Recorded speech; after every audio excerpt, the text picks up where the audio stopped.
So audio video மட்டும் நம்ம check பண்ணிடுவோம்ப்பா.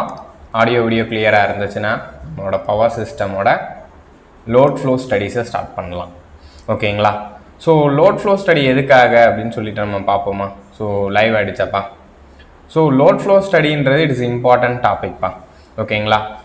Load flow ஸ்டடியை நம்ம ஏன் படிக்கணும் அப்படின்றத நம்ம ஃபஸ்ட்டு தெரிஞ்சுக்கணும். ஸோ இது வரைக்கும் நம்ம பார்த்ததில் லோட் ஃப்ளோ ஸ்டடியை ஃபைண்ட் அவுட் பண்ணுறதுக்கு ஏதாச்சும் ஐடியாலஜி இருக்கா? ஏன் லோட் ஃப்ளோ ஸ்டடியை படிக்கணும், அடுத்து அது எப்படி படிக்க போகிறோம், அதை படித்ததுனால என்ன அட்வான்டேஜ் வருது, ஓகேங்களா? அது எல்லாம் இன்றைக்கி நம்ம தெரிஞ்சுக்கலாம். ஆடியோ வீடியோ கிளியராக இருக்குல்லப்பா. So without any delay. Okay, so நம்ம சைடில் எல்லாமும் நம்ம கரெக்டாக இருக்குப்பா. ஸோ வித்தவுட் எனி டிலே நம்ம கிளாஸஸை ஸ்டார்ட் பண்ணலாம். ஸோ இந்த சேனலுக்கு பிகினராக இருந்தீங்கன்னா ஸோ நம்மளை பற்றி ஒரு இன்ட்ரோ நம்ம கொடுத்துருவோம். ஓகேங்களா? ஸோ லேட்டராக நம்ம கிளாஸஸை ஸ்டார்ட் பண்ணுவோம். So good ஆஃப்டர்நூன்ப்பா.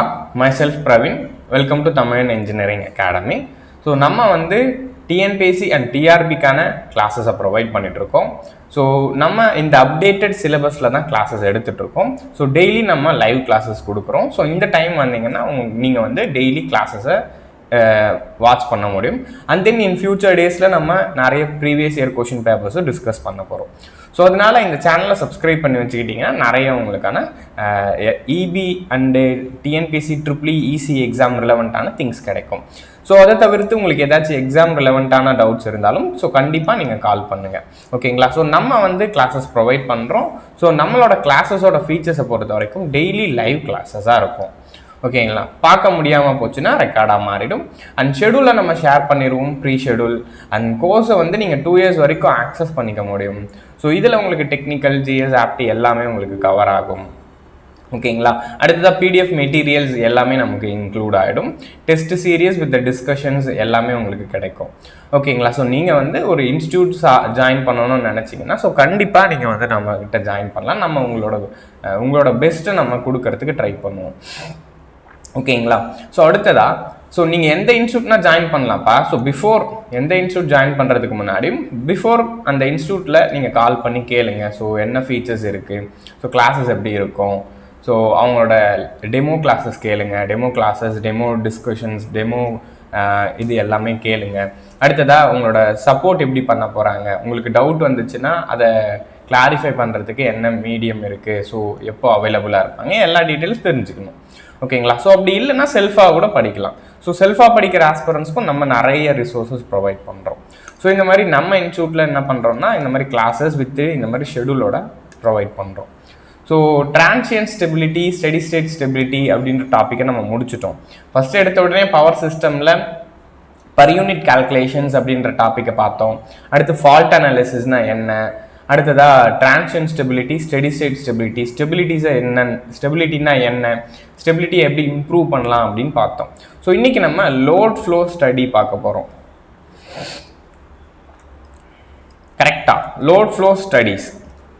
Before that load flow study எதுக்காக, நம்ம தான் already steady state stability, transient ஸ்டெபிலிட்டிலாம் பார்த்தோம்ல.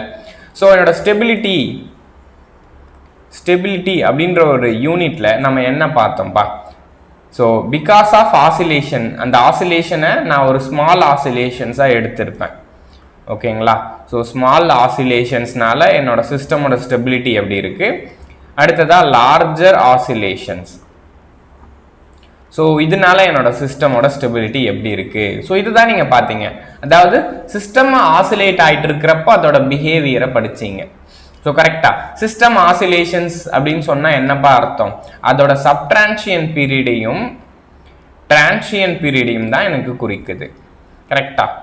ஸோ ஏன்னா இந்த ஆசிலேஷன்ன்றது இன்ஃபைனைட் டைமுக்கு இருக்குமா அப்படின்னு சொல்லி பார்த்தா கிடையாது. கிளியரா? ஸோ எப்பவுமே என் சிஸ்டமில் ஆசிலேஷன்ஸ்ன்றது ஒரு ஃபைனைட் டைம் பீரியட் தான். ஒரு 4 செகண்டு 3 செகண்டு தான் எனக்கு ஆசிலேஷன்ஸ் இருக்கும். அதுக்கப்புறமா அந்த சிஸ்டம் என்னப்பா ஆகிட்டு இருக்கும், கண்டிப்பாக ஸ்டடி ஸ்டேட்டை ரீச் ஆகும். அப்படி அந்த ஸ்டடி ஸ்டேட்டில் அந்த சிஸ்டமை பற்றி இது வரைக்கும் நம்ம எதனா படித்தோமா அப்படின்னு சொல்லி நம்ம பார்த்தா கிடையாது. சரி, நான் அந்த ஸ்டடி ஸ்டேட்டை பற்றி படிக்காமையே சிஸ்டமோட பர்ஃபார்மன்ஸ் எப்படி இருக்குன்னு என்னால் சொல்ல முடியாது. பவர் சிஸ்டமோட பர்ஃபார்மன்ஸ், பவர் சிஸ்டம் புவரா இருக்கா, பர்ஃபார்மன்ஸ் புவரா இருக்கா, ஸோ குட்டாக இருக்கா அப்படின்றத நீங்கள் எப்போ சார் டிசைன் பண்ண முடியும்? ஸோ இந்த மாதிரி டிரான்சியன்ட் ஸ்டேட்லேயே பவர் சிஸ்டமோட பர்ஃபார்மன்ஸை டிசைட் பண்ண முடியவே முடியாது. ஸோ எப்பவுமே ஒரு சிஸ்டம் எந்த ஸ்டேட்ல ரொம்ப நேரம் இருக்குதோ அந்த ஸ்டேட்டை யூஸ் பண்ணி தான் நீங்கள் பர்ஃபார்மன்ஸை கண்டுபிடிக்கணும். ஓகேங்களா? அப்போ இந்த டிரான்சியன்ட் ஸ்டேட்டு இந்த சப்ட்ரான்சியன்ட் ஸ்டேட்லாம் எப்பப்பா நடக்கும்? ஒரு ஃபால்ட்டோ இல்லை ஒரு மெக்கானிக்கல் லோடோட சேஞ்ச், தட் இஸ் ஆசிலேஷன்ஸ். கரெக்டா? ஸோ ஒரு ஃபால்ட்டோ இல்லை ஒரு ஆசிலேஷன்ஸோ ஏற்படுறப்போ நம்ம எப்படி பண்ணணும், எவ்வளோ ஆசிலேஷன்ஸ் வரும், அதோட ஸ்டெபிலிட்டி அஃபெக்ட் பண்ணுதா இல்லையான்னு தான் பார்த்தோம். அதை வச்சு என்னோட பவர் சிஸ்டம்ல பர்ஃபார்மன்ஸை என்னால் டிஃபைன் பண்ண முடிஞ்சிச்சா? டெஃபினட்டா. இப்போ நம்ம மேலே பார்த்த ஸ்டடீஸை வச்சு என்னோட பர்ஃபார்மன்ஸை என்னால் சொல்ல முடியல சார். ஏன்னா நம்ம இது வரைக்கும் இந்த ஸ்டெபிலிட்டின்ற ஏரியாவில் நம்ம கான்சென்ட்ரேட் பண்ணது அதோட டிரான்சியன்ட் ஸ்டேட்டையும் சப்ட்ரான்சியன்ட் ஸ்டேட்டையும் தான். டிரான்சியன்ட் ஸ்டேட் சப்ட்ரான்சியன்ட் ஸ்டேட்ன்றது ரொம்ப ரொம்ப கம்மியான டியூரேஷன். ஆசிலேஷன்ஸ் நடக்குது இல்லப்பா, அந்த ஆசிலேஷன்ஸ் அப்போ இருக்கிற ஸ்டேட்டுக்கு பேர் தான் டிரான்சியன்ட் சப்ட்ரான்சியன்ட். அப்போ அதை வச்சு பர்ஃபார்மன்ஸை என்னால் சொல்ல முடியல. அப்போ பர்ஃபார்மன்ஸை நான் சொல்லணும்னா கண்டிப்பா நீங்க ஸ்டடி ஸ்டேட்ல தான் பர்ஃபார்மன்ஸை சொல்லணும். ஏன்னா ஸ்டடி ஸ்டேட் தான் ரொம்ப நேரம் இருக்கும். ஒரு சிஸ்டம் டிரான்சியன்ட் ஸ்டேட்டுக்கு அப்புறமா ரீச் ஆகிற ஸ்டேட்டுக்கு பேர் தான் ஸ்டடி ஸ்டேட். ஸோ இதை எக்ஸாம்பிள் கூட நம்ம நிறைய மெஷின்ஸ் கிளாஸ்ல கூட சொல்லியிருப்போம். ஃபார் எக்ஸாம்பிளா இப்போ நீங்க வீட்டில் ஒரு மோட்டரை ஆன் பண்றீங்கப்பா, ஓகேங்களா? அப்போ நீங்கள் ஒரு மோட்டரை ஆன் பண்ணுறப்போ அந்த செகண்டில் அந்த சுவிட்சை நீங்கள் ஆன் பண்ண அந்த செகண்டில் பார்த்தீங்கன்னா உங்கள் வீட்டில் இருக்கிற லேம்ப் ஃப்ளிக்கர் ஆகிருக்கும். ஸோ கொஞ்சம் லைட்டாக ஃப்ளிக்கர் ஆகிருக்கும், அவுஞ்சு எரிஞ்சிருக்கும். கரெக்டாக? அதுக்கு பேர் தான் ஃப்ளிக்கர்ன்னு நம்ம சொல்கிறோம். அப்போ லேம்ப்ஸ் ஃப்ளிக்கர் ஆகுதுன்னா ஸோ என்ன மீன் பண்ணுது? அது எந்த இடத்துல சிஸ்டமில் டிஸ்டர்பன்ஸ். நீங்கள் சுவிட்சை ஆன் பண்ணுறதுன்றது பவர் சிஸ்டமில் ஒரு ஸ்மால் டிஸ்டர்பன்ஸ். கரெக்டா? ஸோ அந்த டியூரேஷன்ல மட்டும் அந்த ஃபிளிக்கர் இருக்கும். அதுக்கப்புறமா அந்த மோட்டர் ஓடிட்டு இருக்கப்போ ஃபுல்லாவே அந்த ஃபிளிக்கர் இருக்காது. கரெக்டா? அந்த மோட்டரை நீங்க போட்ட அந்த இன்ஸ்டன்ட்ல அந்த ஆசிலேஷன்ஸ் வந்திருக்கும். அதுக்கப்புறமா மோட்டர் நார்மலா ஒர்க் பண்ணிட்டு இருக்கும், எந்த ஆசிலேஷன்ஸும் இருக்காது. ஸோ இதுதான் எக்ஸாம்பிளா நான் சொல்றேன். சுவிட்சை போடுற அந்த இன்ஸ்டன்ட்டுக்கு பேரு தான் டிரான்சியன்ட் இன்ஸ்டன்ட். டிரான்சியன்ட் இன்ஸ்டன்ட்டையே ரெண்டா பிரிப்பாங்க. ஸோ அதோட ஃபர்ஸ்ட் 2 சைக்கிளை சப்ட்ரான்சியன்ட்டாகவும் அடுத்த இருக்கிற 3 சைக்கிளை நம்ம டிரான்சியன்ட்டாகவும் பிரிப்போம். ஸோ அப்போ ஆல்மோஸ்ட் 5 சைக்கிளுக்கு மேலே போச்சுன்னா ஸோ என்னோட ஸ்டடி ஸ்டேட்டை ரீச் ஆயிரும். ஸோ புரியுது தானே? இப்போ ஒரு சுவிட்ச் ஆன் பண்ணுறதுன்றது டிரான்சியன்ட் ஸ்டேட். அதுக்கப்புறமா அந்த கேஸில் எனக்கு ஆசிலேஷன்ஸ் வரும், சுவிட்ச் ஆன் பண்ண உடனே வரும். ஆனால் அந்த ஆசிலேஷன்ஸ் தொடர்ந்து வருமானா வராது. ஸோ ஏன் அப்படின்னு சொல்லி பார்த்தோம்னா அந்த மெஷின்ஸ் அதோட ஸ்டடி ஸ்டேட்டை அட்டைன் ஆயிடுச்சு. இப்போ நீங்க என்ன பண்ணுவீங்க? அந்த மெஷினோட பர்ஃபார்மன்ஸ் அனாலிசிஸ் பண்ணணும்னா என்ன பண்ணுவீங்க? அந்த சுவிட்சை ஆன் பண்ற அந்த இன்ஸ்டன்ட்டையா எடுத்து அனாலிசிஸ் பண்ணுவீங்க? ஸோ முடியாது இல்லப்பா. சுவிட்சை ஆன் பண்ணி ஆஃப் பண்ற இன்ஸ்டன்ட்ல நீங்க அனாலிசிஸ் பண்ணக்கூடாது. ஏன்னா லார்ஜர் டைம் எப்படி இருக்கு? அந்த டைமா இருக்கு, நார்மலா இருக்கு. கரெக்டா? ஸ்டடி ஸ்டேட்ல தான் நார்மலா என் மெஷின் நிறைய டைம் போகுது. அப்போ தேர்ஃபோர் அந்த மெஷினோட ப்ராப்பர்ட்டியை பற்றி படிக்கணும்னா ஸ்டடி ஸ்டேட்டை தான் நீங்கள் பார்க்கணும். ஓகேங்களா? அதோட பர்ஃபார்மன்ஸை நீங்கள் அனாலிசிஸ் பண்ணணும்னா என்னோட ஸ்டடி ஸ்டேட்டில் தான் நீங்கள் அனாலிசிஸ் பண்ணணும். டிரான்சியன்ட் ஸ்டேட்டில் எப்போவுமே பர்ஃபார்மன்ஸை அனாலிசிஸ் பண்ண மாட்டோம். டிரான்சியன்ட் ஸ்டேட்டில் என்ன அனாலிசிஸ் பண்ணுவோம்னா என்னோட சிஸ்டமோட ஸ்பீடு. ஸோ எவ்வளோ ஸ்பீடாக இருக்குது, நீங்கள் சுவிட்ச் ஆன் பண்ண உடனே ரெஸ்பான்ஸ் எவ்வளோ ஸ்பீடாக இருக்குது, இந்த மாதிரி பிஹேவியரை தான் நீங்கள் டிரான்சியன்ட் ஸ்டேட்டில் அனாலிசிஸ் பண்ணுவோம். ஸ்பீடு மட்டும்தான். ஓகேங்களா? அதோட பர்ஃபார்மன்ஸை பொறுத்த வரைக்கும் எப்பவும் ஸ்டடி ஸ்டேட்ல தான் அனாலிசிஸ் பண்ணணும். ஓகே? அப்போ தேர்ஃபோர் லோட் ஃப்ளோ ஸ்டடின்னு சொல்றேன் பார்த்தீங்களா, இந்த யூனிட்லேயே நம்ம எந்த ஸ்டேட்ல இருக்கிறத தான் அனாலிசிஸ் பண்ணுவோம்னா என்னோட ஸ்டடி ஸ்டேட்ல என் சிஸ்டம்ஸ் இருக்கும், அதை தான் நான் அனாலிசிஸ் பண்ணுவேன். ஸோ அப்படி அனாலிசிஸ் பண்றதுனால எனக்கு சில பெனிஃபிட்ஸ் கிடைக்கும். எக்ஸாம்பிள் பவர் சிஸ்டம்ல அப்கிரேட் பண்றேன். ஓகே, இன்னைக்கு சென்னையில் இருக்கிற ஒரு சப்ஸ்டேஷன் ஆர் பிளான்ட் ஒரு சம் ஏரியாஸை கவர் பண்ணுதுன்னா ஃபியூச்சரில் சென்னை எக்ஸ்பேண்ட் ஆகிறப்போ என்ன ஆகும்? அதே பிளான்ட் இன்னும் அதிகமான லோடு சப்ளை பண்ண வேண்டிய தேவைக்கு உட்படுது. கரெக்டா? அப்போ ஃபியூச்சரிஸ்டிக்காக நீங்கள் ஒரு விஷயத்தை பார்க்குறப்போ சிஸ்டமோட பிளானிங்கிறது ரொம்ப ரொம்ப இம்பார்ட்டன்ட். அப்போ அந்த சிஸ்டமோட பிளானிங்காக நம்ம என்ன பண்ணுறோம்னா லோட் ஃப்ளோ ஸ்டடியாக பண்ணுறோம். ஓகே, ஸோ இந்த லோட் ஃப்ளோ ஸ்டடி மூலமாக என் சிஸ்டமோட பிளானிங்கை நான் ஃபைண்ட் அவுட் பண்ணிக்க முடியுது. ஸோ ஃபியூச்சர் டேஸில் என்னோட சிஸ்டமை நம்ம எக்ஸ்பேண்ட் பண்ணுறோம்னா அப்போது இந்த லோட் ஃப்ளோ ஸ்டடீஸை யூஸ் பண்ணி இந்த கிரிட்டில் ஆர் இந்த பஸ் பாரில் எவ்வளோ ஆக்டிவ் பவர் வருது, எவ்வளோ ரியாக்டிவ் பவர் வருது, எல்லா திங்ஸையும் நம்ம கலெக்ட் பண்ணிக்குவோம். ஓகேங்களா, அதுதான் இந்த இடத்துல நம்ம பண்ண போறோம். ஓகே, ஸோ இதுதான் என்னோட லோட் ஃப்ளோ ஸ்டடியில் நம்ம பண்ண போறோம். ஜஸ்ட் அப்போ ஒரு intro. Okay, so load flow study எதுக்கு பண்றோம்னு ஒரு இன்ட்ரோ தெரியணும்ல, அது தெரிஞ்சாதான் ஃபர்தரா நமக்கு புரியும். ஸோ இதுதான் என்னோட லோட் ஃப்ளோ ஸ்டடியோட நீடு. அப்போ லோட் ஃப்ளோ ஸ்டடி பண்றப்போ சிஸ்டம் ஸ்டடி ஸ்டேட்ல இருக்க போகுது. ஸ்டடி ஸ்டேட்ல அதோட பர்ஃபார்மன்ஸை தான் நான் லோட் ஃப்ளோ ஸ்டடியில சொல்றேன். ஸோ எதுக்காக பண்றேன்னா ஃபியூச்சர்ல என்னோட சிஸ்டம் அப்கிரேட் ஆகிறப்போ ஸோ நான் என்ன பண்ணிக்க முடியும், ஸோ ஈஸியாக அப்கிரேட் பண்ணிக்க முடியும். These are the advantages. இன்னும் நிறைய திங்ஸ் இருக்கு, நம்ம ஒன் பை ஒன்னா நம்ம பார்ப்போம். ஓகே, ஸோ இப்போ இந்த fault calculation on power system பார்த்தீங்கன்னா என்ன சார் சொல்லுச்சு, என்னோட இப்போ நம்ம நேற்று கிளாஸ்ல டெரைவ் பண்ணியிருப்போம் பாருங்களேன். டிசி அப்படின்னு ஒரு டைமையும் டெல்சி அப்படின்ற ஒரு ஆங்கிளையும் நம்ம கண்டுபிடிச்சிருக்கோம்.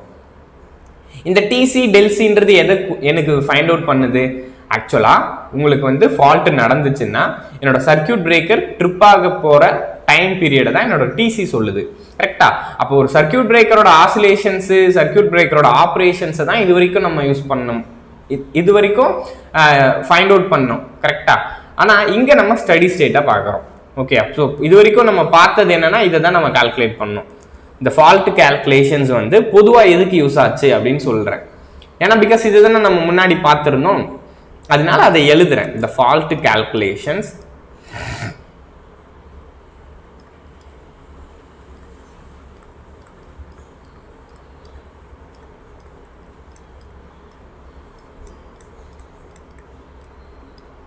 is useful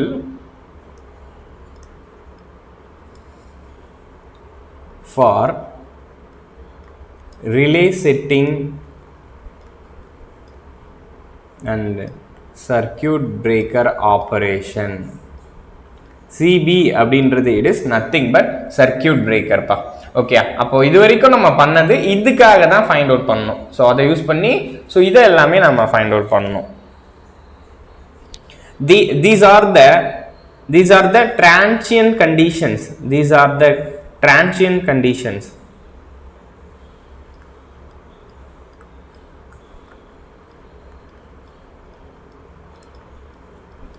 Transient ன்னு சொல்லலாம், இல்ல subtransient ன்னு சொல்லலாம்.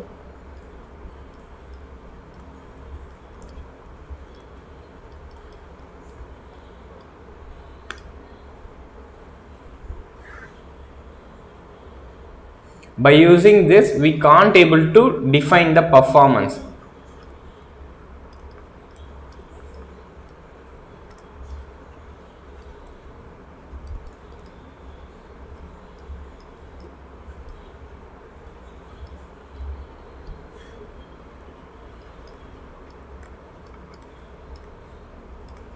பர்ஃபார்மன்ஸை சொல்ல முடியாது. ஓகேங்களா? அப்போ therefore பர்ஃபார்மன்ஸ் வேணும் அப்படின்னா ஸோ அப்போ பர்ஃபார்மன்ஸ் வேணும்னா நமக்கு என்ன வேணும், the performance of the system can be evaluated.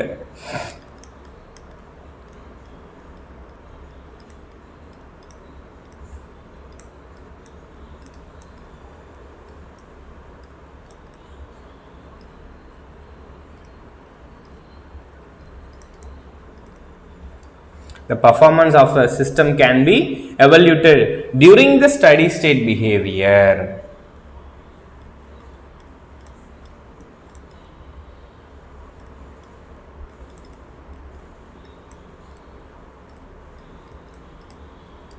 The performance of the system can be evaluated during the steady state behavior. During the steady state behavior of the system. And it is called by load flow studies, and it is called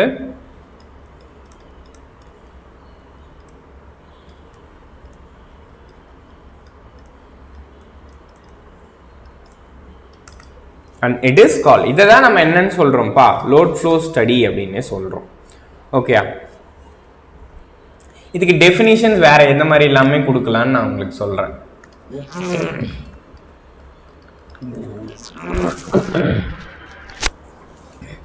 so இப்போ இதுக்கு டெஃபினிஷன்ஸ்னா எப்படி கொடுக்கலாம்?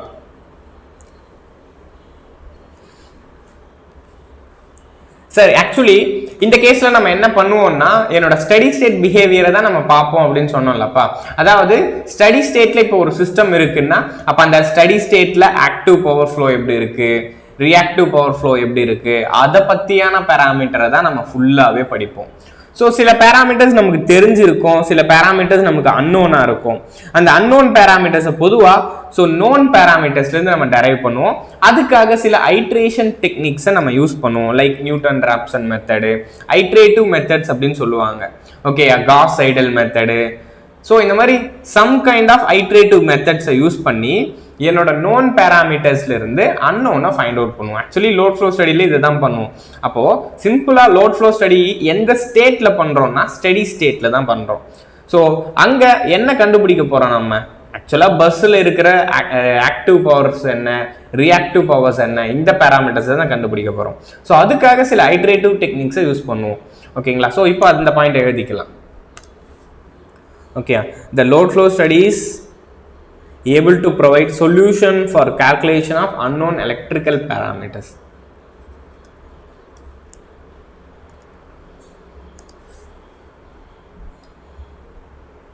Load flow study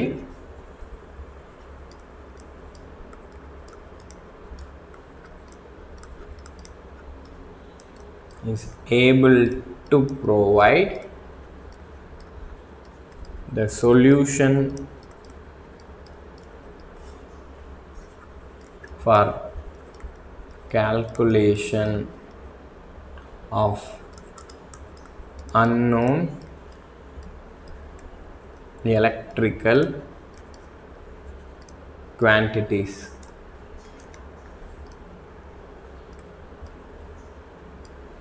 In the system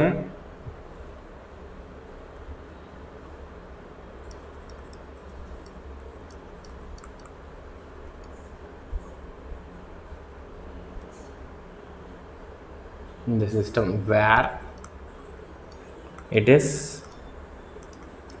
operating in steady state condition, where the system is operating in steady state condition along with some certain constraints. So அதுக்காக சில constraints நம்ம எடுத்துக்குவோம். அந்த constraints நம்ம பார்ப்போம்.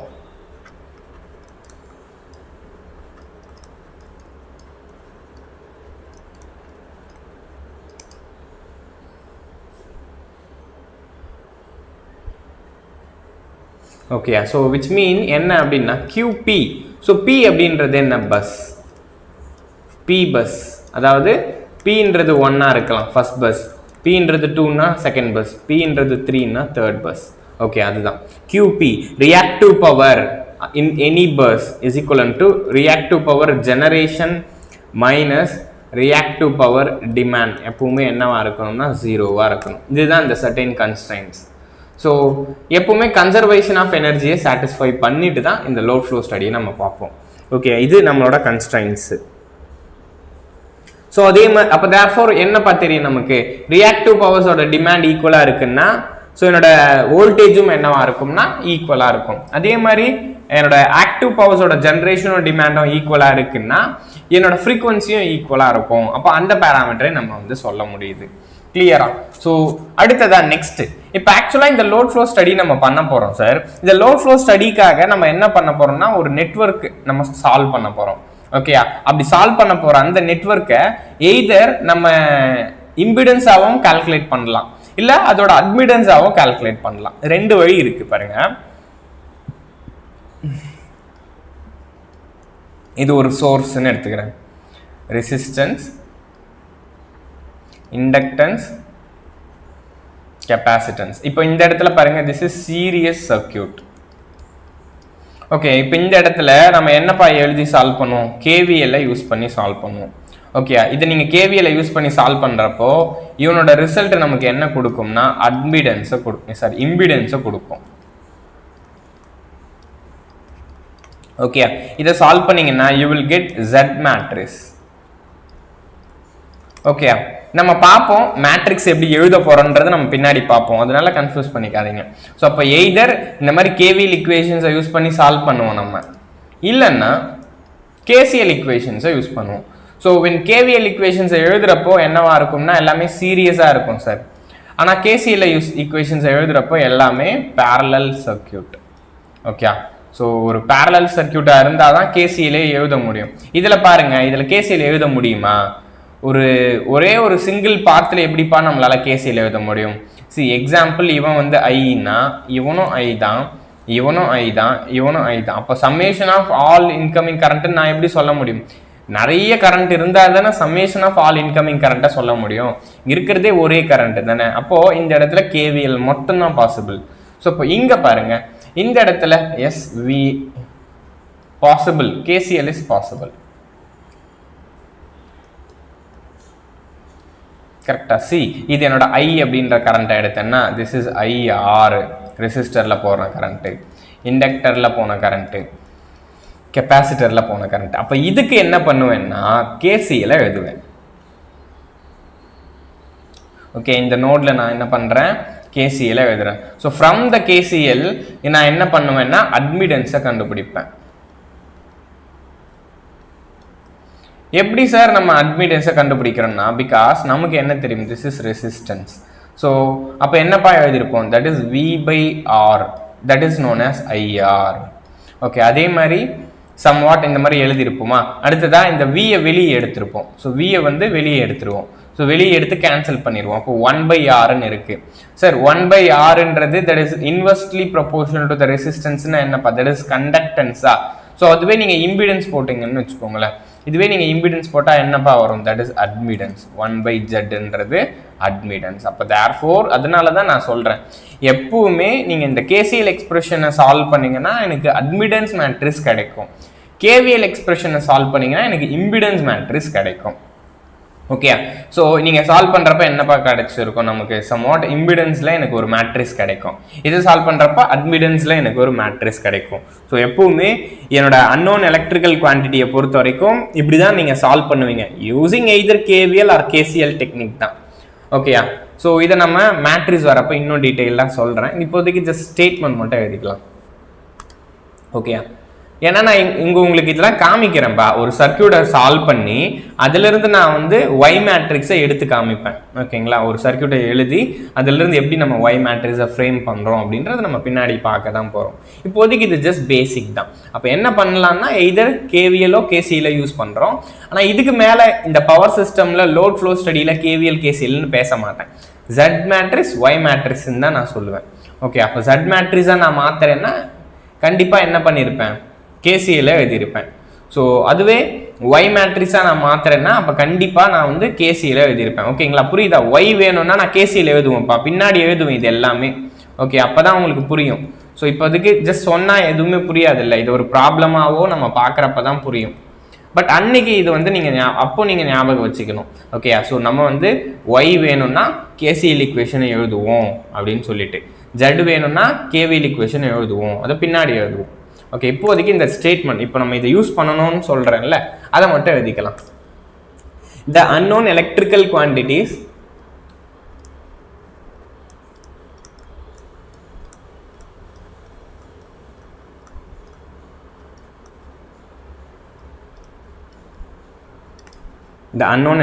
quantities can be obtained by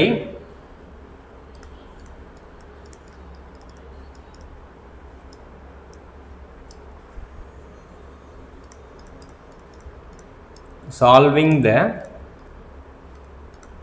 suitable network equation.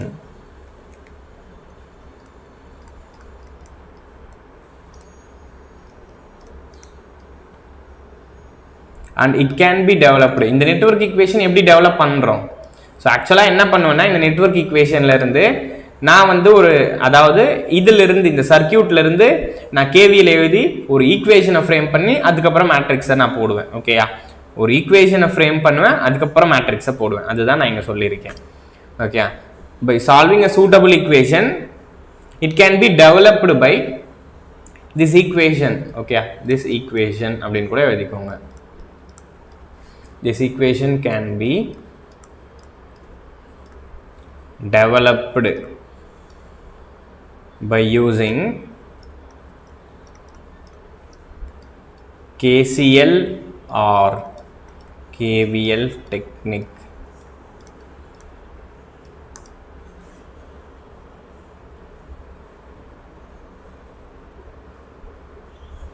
Okay, கேவிஎல்லையோ கேசிஎல்ல தான் யூஸ் பண்ணுவேன்னு சொன்னேன்னா தட் இஸ் அப்போ இந்த இடத்துல the network equation in load flow study can be developed by using KCL. It is known as admittance form of network. Okay, so இந்த இடத்துல நான் எழுதுறேன் the network equations from KCL gives admittance form of network.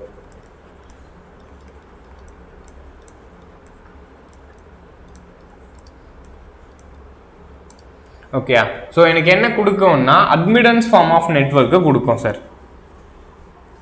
அதுவே the network equation from KVL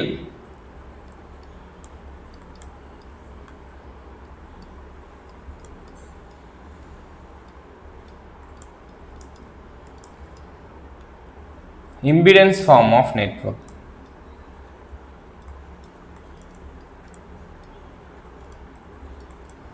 sir என்னால simple தான், என்னால Z மேட்ரிஸும் சொல்ல முடியும், Y மேட்ரிஸும் சொல்ல முடியும். பட் ஆனா நான் என்ன பண்ணுவேன்னா ஒரு மேட்ரிக்ஸை தான் டிசைன் பண்ண போறேன். ஓகேயா, ஸோ என்னால Z மேட்ரிஸும் சொல்ல முடியும், Y மேட்ரிஸும் சொல்ல முடியும். ஆனா நான் வந்து எப்பவுமே Z மேட்ரிஸை டிசைன் பண்ண மாட்டோம்.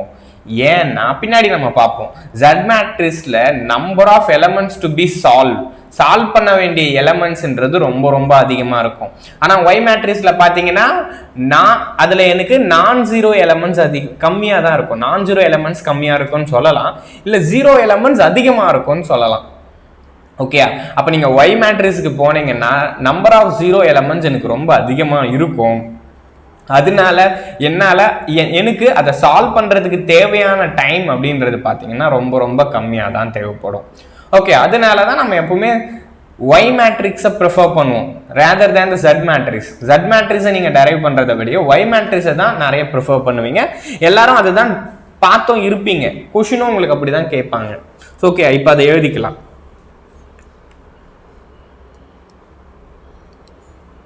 We always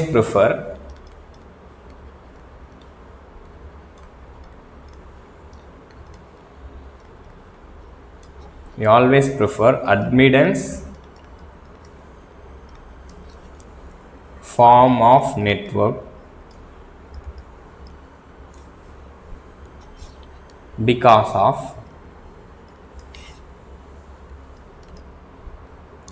less memory requirements.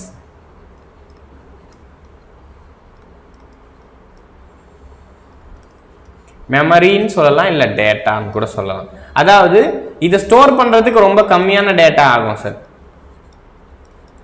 ஏன்னா நீங்க மேட்ரிக்ஸ் எழுதுனீங்கன்னா Y மேட்ரிக்ஸ் எழுதுனீங்கன்னா ஸோ 1 0 0 0 1 0 0 0 1 இங்க பாருங்க, இதுல எத்தனை ஜீரோஸ் இருக்கு? நிறைய ஜீரோஸ் தான் இருக்கு. இதுல நான் ஜீரோ எலமெண்ட்டே கம்மியா தான் இருக்கு. இந்த மூணு தான் நான் ஜீரோ எலமெண்ட். இதுல மொத்தம் 9 எலமெண்ட் இருக்குப்பா நமக்கு, புரியுது இல்ல? இதுல மொத்தம் 9 எலமெண்ட் இருக்கு.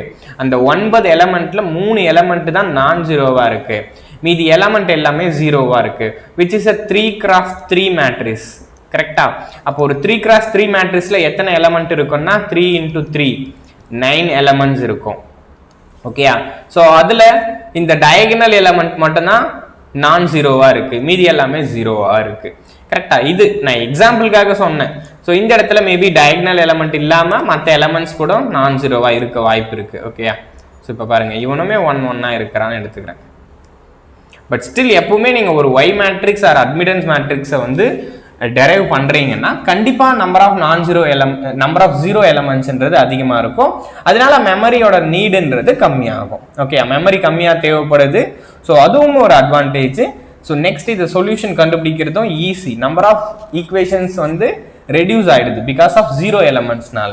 ஸோ அதனால எப்பவுமே we always prefer admittance form of matrix தான். ஸோ எதுக்காக அப்படின்னு சொல்லி கேட்டாங்கன்னா because of less memory requirement. இது கூட உங்களுக்கு கொஸ்டின்ஸ் கேட்பாங்க. ஏன் நீங்க Y மேட்ரிக்ஸை ப்ரிஃபர் பண்றீங்க, Z மேட்ரிக்ஸை ஏன் நீங்க பண்ண மாட்டீங்க எஸ், மெமரி ரெக்குயர்மெண்ட்ஸ். ஏன்னா நீங்கள் இப்போ என்ன பண்ணுறீங்க, ஒரு மேட்ரிக்ஸை டிசைன் பண்ணிட்டீங்கப்பா. இப்போ அந்த டிசைன் பண்ண மேட்ரிக்ஸை நம்ம என்ன பண்ணுறோம், ப்ரோக்ராம் சிஸ்டமுக்கு மூவ் பண்ணுறோம். சிஸ்டமுக்கு மூவ் பண்ணி சிஸ்டம் தான் ஆக்சுவலி இந்த எல்லா அனாலிசிஸும் பண்ண போகுது. இதுக்கப்புறம் நம்ம மேனுவலாக எதையுமே பண்ண போதில்லை.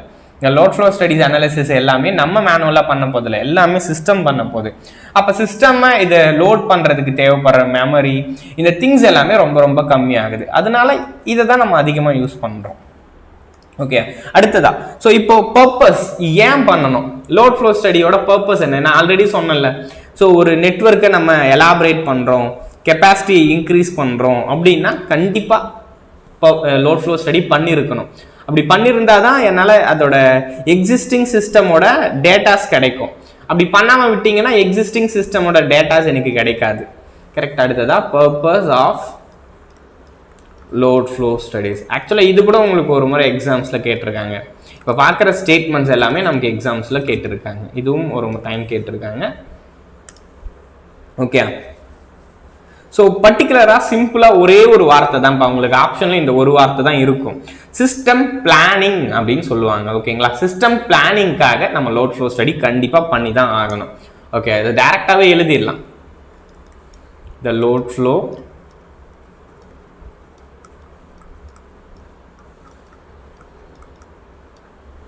are useful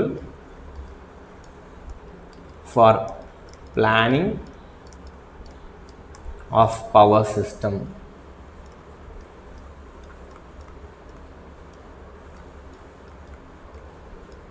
So ஏன் பிளானிங் பண்ணணும்னா, so that பிளானிங் எதுக்காக பண்ணணும்னு எழுதுறேன், so that the capacity will increases to meet the demand on the network,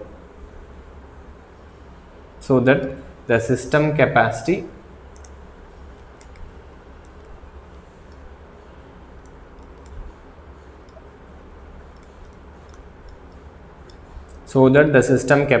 will increase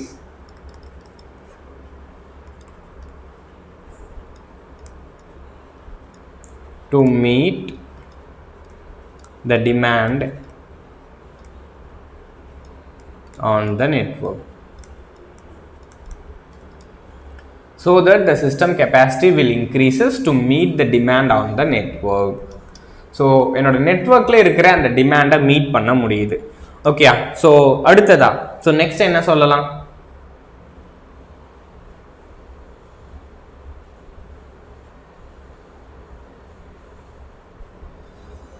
next என்னப்பா சொல்லலாம், இது மாதிரி பண்றதுனால, இந்த மாதிரி என்னோட பண்றதுனால என் சிஸ்டமை பொறுத்த வரைக்கும் நம்மளோட சிஸ்டமை நம்ம எதுலப்பா கம்பேர் பண்றோம், ஸ்டெடி ஸ்டேட்ல தானே கம்பேர் பண்றோம்.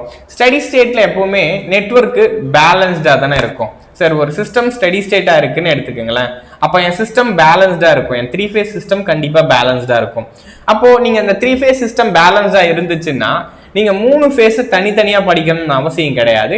பிகாஸ் பவர் இந்த ஈச் phase இஸ் ஐடென்டிக்கல் அப்படின்னு நம்ம சொல்லியிருக்கோம். ஸோ அதனால தான் 3VI அப்படின்னு எழுதுறோம் பவரையே. கரெக்டா, power can be written as 3VI. எதுக்கு எழுதுறோம், 3 ஃபேஸும் ஐடென்டிக்கல். ஓகேயா, அப்போ ஒரு சிஸ்டமோட ஒரு ஃபேஸ் வந்து உங்களுக்கு தெரிஞ்சிச்சுன்னா அடுத்த ஃபேஸஸை உங்களால் ஈஸியாக அனலைசிஸ் பண்ண முடியும். ஸோ இப்போ அந்த அட்வான்டேஜும் எனக்கு இங்கே கிடைக்கும். ஓகேங்களா, ஸோ இதையும் நம்ம எழுதிக்கலாம். The load flow studies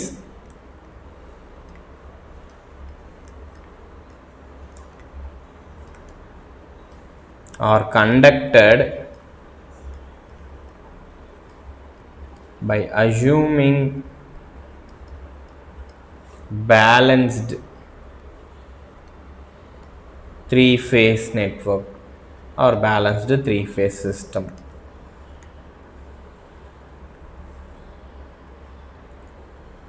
Consider one of the phases out of 3 to develop the network equation.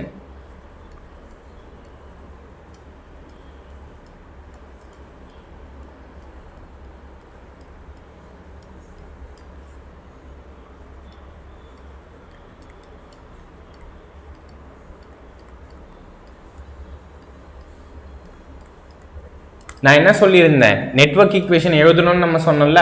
So அப்போ அந்த நெட்வொர்க் ஈக்குவேஷன் எழுதுறதுக்கு ஈஸி. 3 ஃபேஸில் இதுனா ஒரு ஃபேஸை மட்டும் நீங்கள் எழுதிக்கலாம். ஓகேங்களா? 3 ஃபேஸ்ல ஏதாச்சும் ஒரு ஃபேஸ்க்கு மட்டும் நீங்க டைரக்டா நெட்வொர்க் ஈக்குவேஷன் எழுதிக்கலாம். therefore the large number of equations is reduced to less. Therefore in a large system, so இதனால நிறைய equations எழுத வேணாம்ப்பா, சிம்பிளா. ஓகேங்களா? இதனால in large system the number of equations are reduced to solve.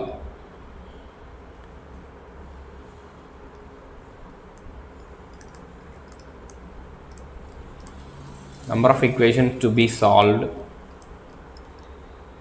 is reduced.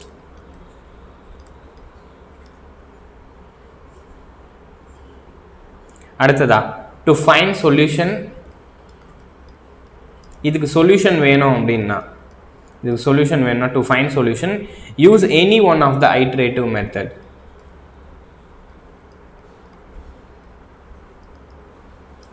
Use any one of the iterative methods.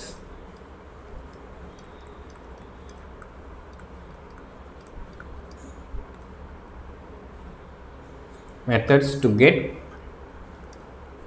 solution of network equation in load flow study.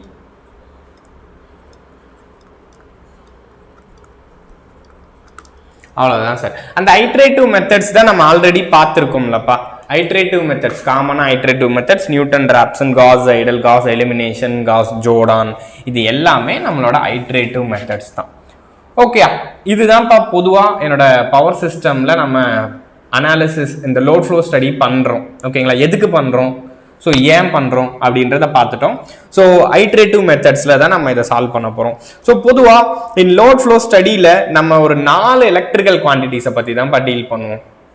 Okay, இப்போ அந்த 4 electrical quantities என்ன, so அந்த electrical குவான்டிட்டிஸை நம்ம எப்படி represent பண்ணுறோம், அந்த electrical குவான்டிட்டிஸ்லேருந்து நம்ம ஒரு பஸ்ஸை எப்படி ஸ்பெசிஃபை பண்ண போகிறோம் அப்படின்றத பார்ப்போம். ஸோ அடுத்து அந்த பஸ்ஸை ஸ்பெசிஃபை பண்ணதுக்கப்புறமா நான் உங்களுக்கு இந்த மேட்ரிக்ஸை எப்படி ஃப்ரேம் பண்ணுறதுன்னு நான் உங்களுக்கு காமிக்கிறேன். ஓகேங்களா? ஸோ நெக்ஸ்ட் இப்போ அதுக்கு போகலாம். In load flow studies the bus is dealing with 4 electrical quantities.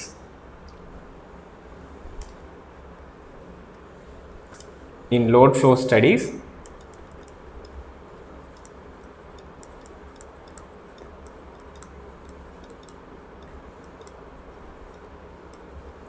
bus is dealing with 4 electrical quantities. Okay, so adula first that is p suffix p. P suffix p, p ன்றது நான் already சொன்ன bus. Okay, so இந்த p ன்றது real power, அடுத்து small p ன்றது என்னோட number of bus. Okay, real power at bus p. p ன்ற number of பஸ்ல இருக்கிற ரியல் பவரை குறிக்குது. அடுத்ததா qp, reactive power at bus p.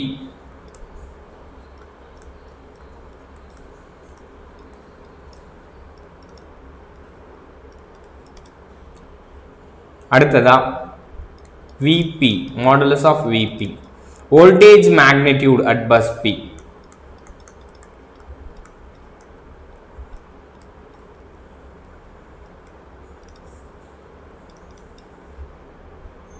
அடுத்ததா del P, angle of voltage at bus P.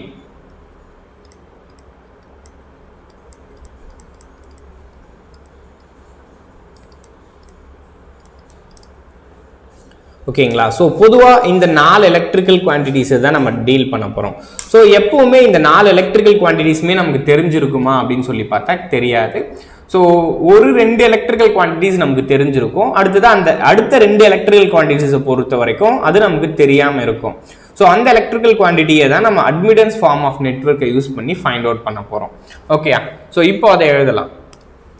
Out of the 4 electrical quantities,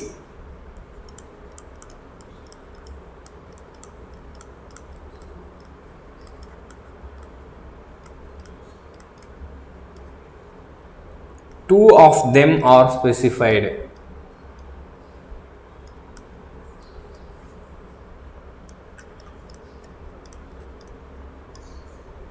And two of them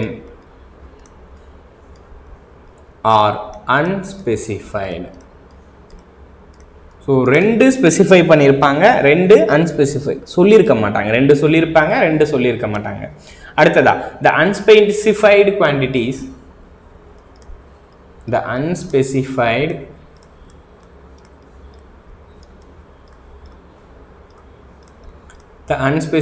quantities are calculated by using admittance form of network.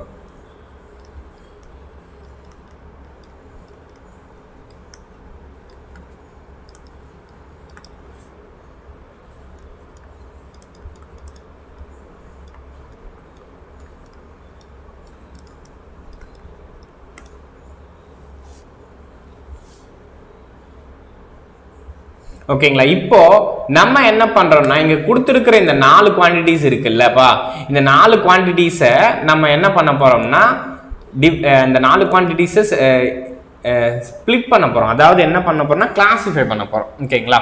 So 2 unknown குவான்டிட்டிஸ்ன்னு எடுத்து இன்னொன்று 2 known குவான்டிட்டிஸ்ன்னு எடுத்துக்கிறேன். ஓகேங்களா? C example, இவனை first நான் வந்து 2 தெரியும். ஓகேங்களா? இவன் 2 எனக்கு தெரியும். These are the known quantities, these are the unknown quantities. அப்போ இது என்ன பஸ்? அடுத்ததா next, these are the known quantities, these are the unknown quantities. அப்போ இது என்ன பஸ்? அடுத்ததா so these are the known quantities. அப்போ அடுத்து இது ஆர் த அன்னோன் குவான்டிட்டிஸ். அப்போ இது என்ன பஸ்? ஸோ இப்போ இதை நம்ம செக்ரிகேட் பண்ணுறோம், பிரிக்கிறோம். ஓகேங்களா? ஸோ பிரித்து அதுக்கப்புறமா அதோட பிஹேவியரை பொறுத்து அந்த பஸ்ஸுக்கு நேமிங் கொடுக்குறோம். ஓகேங்களா? ஸோ அதை கொடுத்துட்டு அதுக்கப்புறமா தான் நம்ம பவர் சிஸ்டமை ஸ்டார்ட் பண்ணுறோம். ஆக்சுவலாக இந்த கிளாசிஃபிகேஷன் ரொம்ப இம்பார்ட்டன்ட். உங்களுக்கு ரெகுலராகவே கொஷின்ஸ் கேட்டிருக்காங்க இந்த கிளாசிஃபிகேஷனை. ஓகேங்களா? Classification of bus.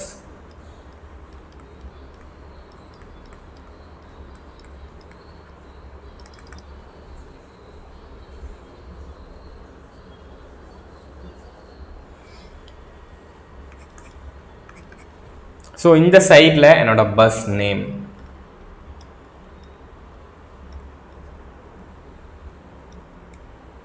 அடுத்ததான் ஸ்பெசிஃபைடு வேல்யூ, அந்த பஸ்ல என்னென்ன வேல்யூ ஸ்பெசிஃபை பண்ணியிருக்காங்க.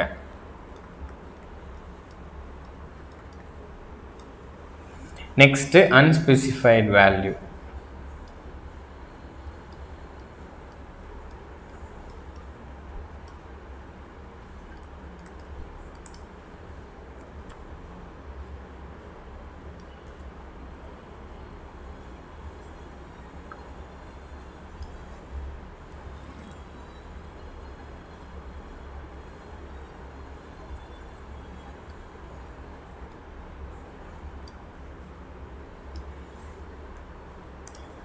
ஓகே, ஸோ இதில் ஃபஸ்ட்டு என்னோட load bus.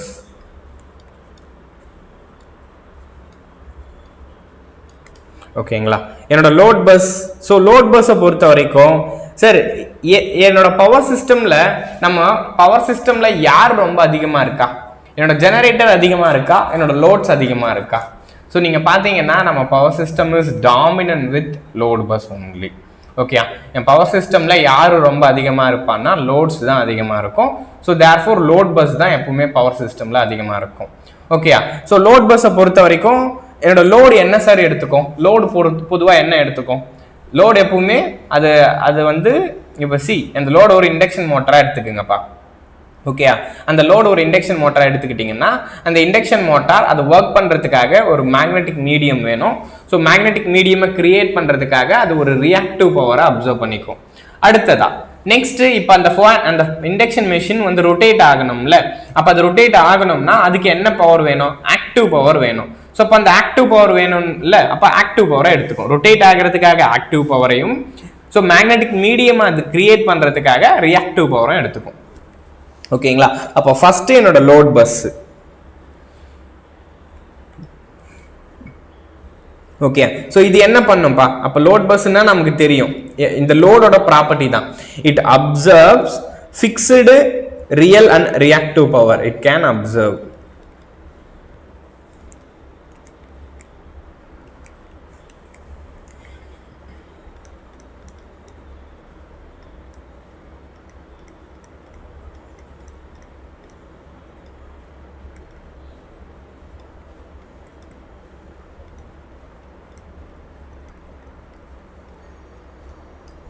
it can observe fixed real and reactive power. Load bus oda இன்னொரு பேர் என்ன அப்படினு சொல்லலாம்னா that is PQ bus. So real power வந்து P, reactive power Q ஆ. So இந்த ரெண்டு எனக்கு தெரியும்ல. So இந்த ரெண்டு values எனக்கு தெரியும். So but therefore load bus or PQ bus. Okay. So இது important. இது உங்களுக்கு கேட்பாங்க. So PQ bus னா என்ன bus? Load bus, generator bus, slack bus, reference bus அப்படினு சொல்லி கேட்பாங்க. So அப்ப இங்க specified value என்னன்னு தெரியும்? PQ தானே. இங்க specified அதாவது capital P small p and capital Q small p. அப்ப unknown என்ன? இதுல ரெண்டு சொல்லிட்டீங்க. இதுல ரெண்டு சொல்லிட்டீங்க. இவன் ரெண்டு சொல்லிட்டீங்க. அப்ப இவன் ரெண்டு என்னோட unknown, right? அவ்வளவுதான்.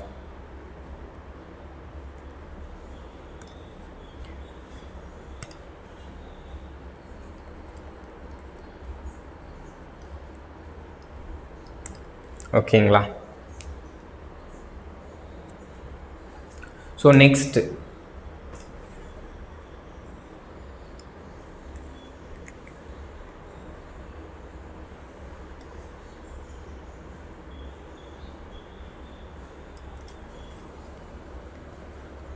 second generator bus.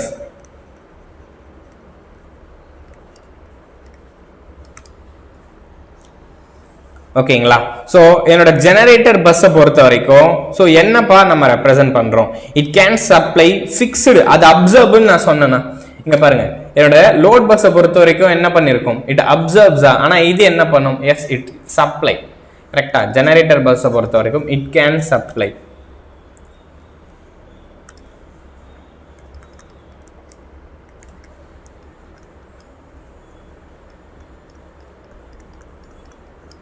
ஓகேங்களா? it can supply fixed real power with the voltage.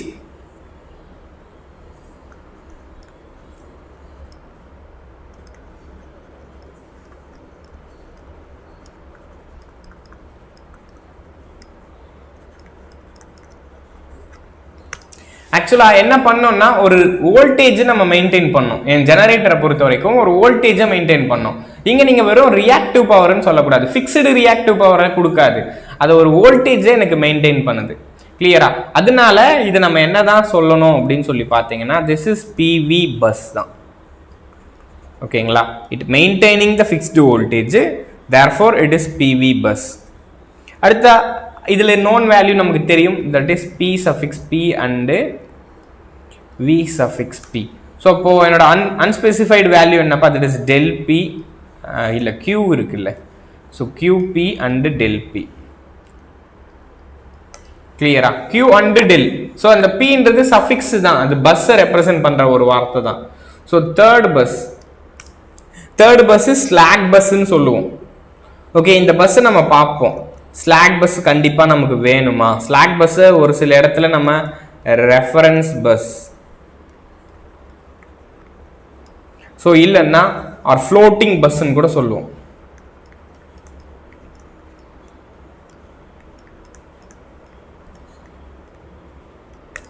Slack bus, reference bus or floating bus. Okay, so இதை பொறுத்த வரைக்கும் specified value is VP and del.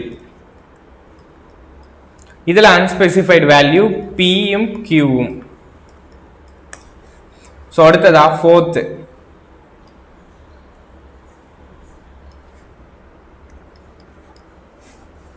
voltage controlled bus.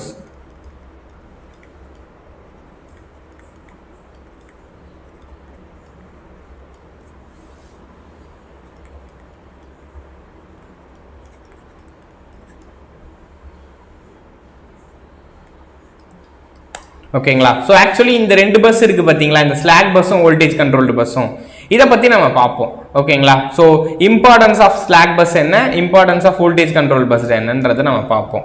So அடுத்ததான் next நம்ம ஆல்ரெடியே சொன்னது தான், என்னோட எந்த பஸ் பவர் சிஸ்டம்ல ரொம்ப அதிகமாக இருக்கும் அப்படின்னு சொல்லி பார்த்தீங்கன்னா load bus are the most dominant in the power system. It is almost 90% of buses are load bus. ஓகேங்களா? இன் பவர் சிஸ்டம்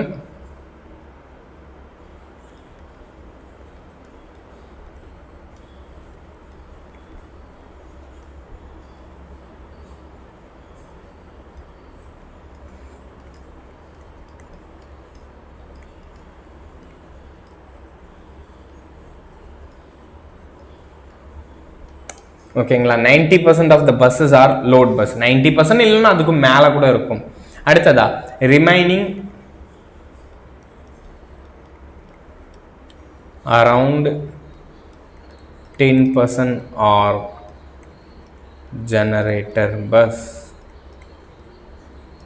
ஓகேங்களா என்னோட பவர் சிஸ்டம்ல எந்த பஸ்ஸஸ் ரொம்ப அதிகமா இருக்கு அப்படின்னு சொல்லி கேக்குறாங்கன்னா it is a load bus okay power system பொறுத்த வரைக்கும் லோட் பஸ் தான் அதிகமா இருக்கும் ஓகேயா சோ ஏன்னா power system is dominant with loads தான் நமக்கு அதிகமா இருக்குன்றனால பவர் சிஸ்டம்ல லோட் பஸ்ஸஸ் தான் நமக்கு அதிகமா இருக்கும் அடுத்ததா இப்போ இந்த ஸ்லாக் பஸ்னா என்ன அப்படின்னு எனக்கு தெரியல ஸோ என் பவர் சிஸ்டம்ல லோடு ஜெனரேட்டரை பத்தி எனக்கு தெரியும் தட் இஸ் ஓகே அப்போ அந்த ஸ்லாக் பஸ்னா என்ன ஸ்லாக் பஸ்ஸஸ் வேணுமா வேண்டாமா அப்படின்னு எனக்கு தெரியாது இல்லை இப்போ அதோட சிக்னிஃபிகன்ஸை பார்ப்போம் ஸோ ஏன் ஸ்லாக் பஸ் வேணும் இம்பார்ட்டன்ஸ் ஆஃப் ஸ்லாக் பஸ் என்ன ஸ்லாக் பஸ் இல்லாம நீங்க லோட் ஃப்ளோ ஸ்டடி பண்ணலாம்ல அதாவது சார் இப்போ உங்களுக்கு இதில் என்ன டவுட் கூட வரலாம் ஏன் இதெல்லாம் நம்ம பண்றோம் ஏன் இந்த பஸ்ஸஸ்ல நம்ம எழுதுறோம் அப்படின்னு உங்களுக்கு தெரியல இல்லப்பா இப்போ ஆக்சுவலா இந்த பஸ்ஸஸ் எல்லாம் யூஸ் பண்ணி நான் என்ன பண்ண போறேன்னா அதோட ஸ்டடி ஸ்டேட் பர்ஃபார்மன்ஸ் அனாலிசிஸ் பண்ண போறேன் அப்ப ஸ்டடி ஸ்டேட்ல பர்ஃபார்மன்ஸ் அனாலிசிஸ்னா என்னப்பா அர்த்தம் நம்ம ஒரு மோட்டர்ல எஃபிஷியன்சி கண்டுபிடிக்கிறோம்ல அது மாதிரி தான் இதுவுமே ஒரு மோட்டர்ல எஃபிஷியன்சி கண்டுபிடிக்கிறதுக்கு என்ன பண்ணுவோமோ அதே மாதிரி தான் இங்கேயும் அப்போ மோட்டர்ல எஃபிஷியன்சி கண்டுபிடிக்கிறப்ப என்னென்ன லாசஸ் ஆகுது அப்படின்னு நம்ம பார்ப்போமா ஸோ கோர் லாஸ் ஆகுதா காப்பர் லாஸ் ஆகுதா அப்போ அந்த காப்பர் லாஸுக்கான காரணம் என்ன அது ரெசிஸ்டன்ஸ்னாலயா ஃப்ரீக்வன்சினாலயா சப்ளைனாலயா இதெல்லாம் நம்ம பார்க்குறோம்ல அதே மாதிரி தான் இங்கேயுமே இப்போ இங்கேயுமே என்னோட பவர் சிஸ்டம்ல கண்டிப்பாக லாஸ் ஆகுமா இல்லையா கண்டிப்பாக பவர் சிஸ்டம்ல லாஸ் ஆகும் நீங்க ரெண்டு பஸ் தான் சொல்லியிருக்கீங்க ஒன்னு லோட் பஸ் லோட எடுத்துக்கிற லோடு இன்னொன்னு சப்ளை கொடுக்குறவன் அப்போ லோடை எடுத்துக்கிறவன் சப்ளையை கொடுக்குறவனை தவிர்த்து லாஸ் ஆகிறவனை காமிக்கிறதுக்கு இல்லையே அடுத்ததா டெர்மினல் வோல்டேஜ் கான்ஸ்டன்டா நம்ம மெயின்டைன் பண்ணணும்னு சொல்றோம் பவர் சிஸ்டம்ல அப்ப அதுக்காக ஒரு ஒர்க் பண்றவன் இல்லையே ஸோ அப்போ அதுக்காக தான் நான் என்ன பண்றேன்னா செப்பரேட் பஸ்ஸஸை கொடுத்துட்றேன் ஓகேயா இப்போ நான் என்ன பண்றேன் சிம்பிள் தான் சார் நான் இப்போ எனக்கு என்ன தெரியும் ஒவ்வொரு ஜெனரேட்டர் பஸ்லயும் என்ன ஆகும்பா ஈச் அண்ட் எவ்ரி ஜெனரேட்டர் பஸ்ல லாஸ் ஆகும்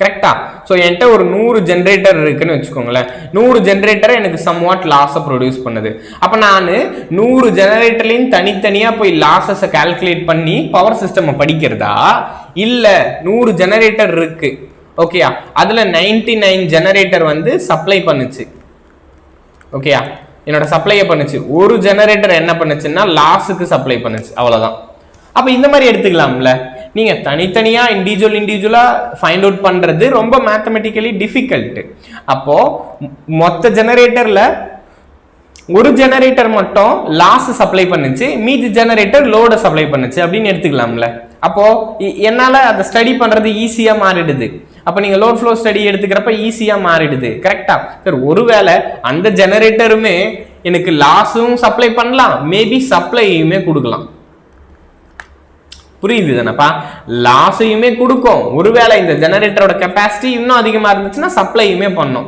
அதனால பொதுவா ஸ்லாக் பஸ்ன்னு ஒரு பஸ் நம்ம பாக்குறோம்ல அந்த ஸ்லாக் பஸ் எப்பவுமே எதுக்காகன்னா என் டிரான்ஸ்மிஷன்ல அதாவது என்னோட பவர் சிஸ்டம்ல ஏற்படுற லாசஸ் இருக்கு பாத்தீங்களா அந்த லாஸை சப்ளை பண்றது தான் என்னோட ஸ்லாக் பஸ்ஸோட வேலை ஸோ அல்டிமேட்டா அதுதான் பண்ணும் ஒருவேளை அதால லாசஸ் கம்மியா இருந்துச்சுன்னா அதோட லாசஸே கம்மியா இருந்துச்சுன்னா லாஸையும் கொடுக்கும் அடுத்து என்னோட டிமாண்டுக்கும் சப்ளை கொடுக்கும் புரியுதா ஸோ பொதுவா நமக்கு என்னப்பா தெரியும் ஒரு ஜெனரேட்டர்னா அது என்ன பண்ணும் ஈச் அண்ட் எவ்ரி ஜெனரேட்டர் என்ன பண்ணும் நமக்கு தெரியும் ஈச் அண்ட் எவ்ரி ஜெனரேட்டர் எனக்கு டிமாண்டை சப்ளை பண்ணும் கரெக்டா ஈச் அண்ட் எவ்ரி ஜெனரேட்டர் என்னோட டிமாண்டை சப்ளை பண்ணும் அப்போ என்னோட 100 ஜெனரேட்டர் இருக்கு அந்த 100 ஜெனரேட்டர்ல 99 ஜெனரேட்டர் டிமாண்டை சப்ளை பண்ணுது டிமாண்டுக்கு சப்ளை பண்ணுது ஒரு ஜெனரேட்டர் லாஸுக்கு சப்ளை பண்ணுது கிளியரா ஸோ ஒருவேளை இந்த ஒரு ஜெனரேட்டரும் லாஸுக்கும் சப்ளை பண்ணலாம் டிமாண்டுக்கும் சப்ளை பண்ணலாம் ஓகே